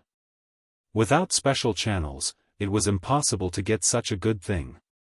Once she took even a little bit of it, even a chaste woman with strong willpower would not be able to resist it. Without a man, the feeling was simply worse than death. Not to mention this inexperienced woman. Xianxia turned slightly on the bed, and the pain was unbearable. But she didn't know that this action made her even more charming. Chang'e quickly took off his clothes. He didn't even care that his pants were only half off before he excitedly climbed onto the bed. He couldn't wait to pounce on her. Little beauty, don't move. I'll help you. I'll let you feel comfortable later. Hee. At this moment, the doorbell rang. Brother Chang paused and his expression became distorted, but he didn't want to stop. Now that he was in the mood, what could be more depressing than being disturbed in the middle of it? He simply didn't want to care about the person outside the door and just wanted to continue this beautiful thing. However, just as his hand unbuttoned her clothes, the doorbell rang again. It was pressed urgently and seemed to be a little impatient. In this area of the capital, as long as he was in the circle, he would keep his word. Damn! Now, which blind fellow came to ruin his good mood? What a disappointment! Brother Chang's eyes instantly became unusually fierce. He turned his head abruptly and spat hatefully. He quickly put on his pants and went to open the door with his arms bared. As he cursed, he opened the door. When he raised his head, he saw two men in black standing tall at the door. Their strong bodies blocked the door, almost blocking all the light in the corridor. Li Dongqiang's originally ashen face suddenly sank, and his eyes revealed more or less a hint of fear. Even though he was part of the underworld and had seen a lot of things, he was still intimidated by the aura of these two men. Their auras were too terrifying, and their eyes were filled with murderous intent. They were like bloodthirsty killers in the dark night, cold and merciless. He swallowed hard and looked at them warily. You. What do you want to do? You've got the wrong person. The two men didn't say anything. They reached out and pulled him out from behind the door. Each of them grabbed one of his arms and lifted him up like he was a prisoner. Brother Chang was shocked and immediately cursed. Hey! What are you doing? Why are you grabbing me? You're ruining my good mood. I'm from the East Street. Do you know? If you know, then let me go. Damn! I spent 200,000 to buy that woman. Let me go, let me go.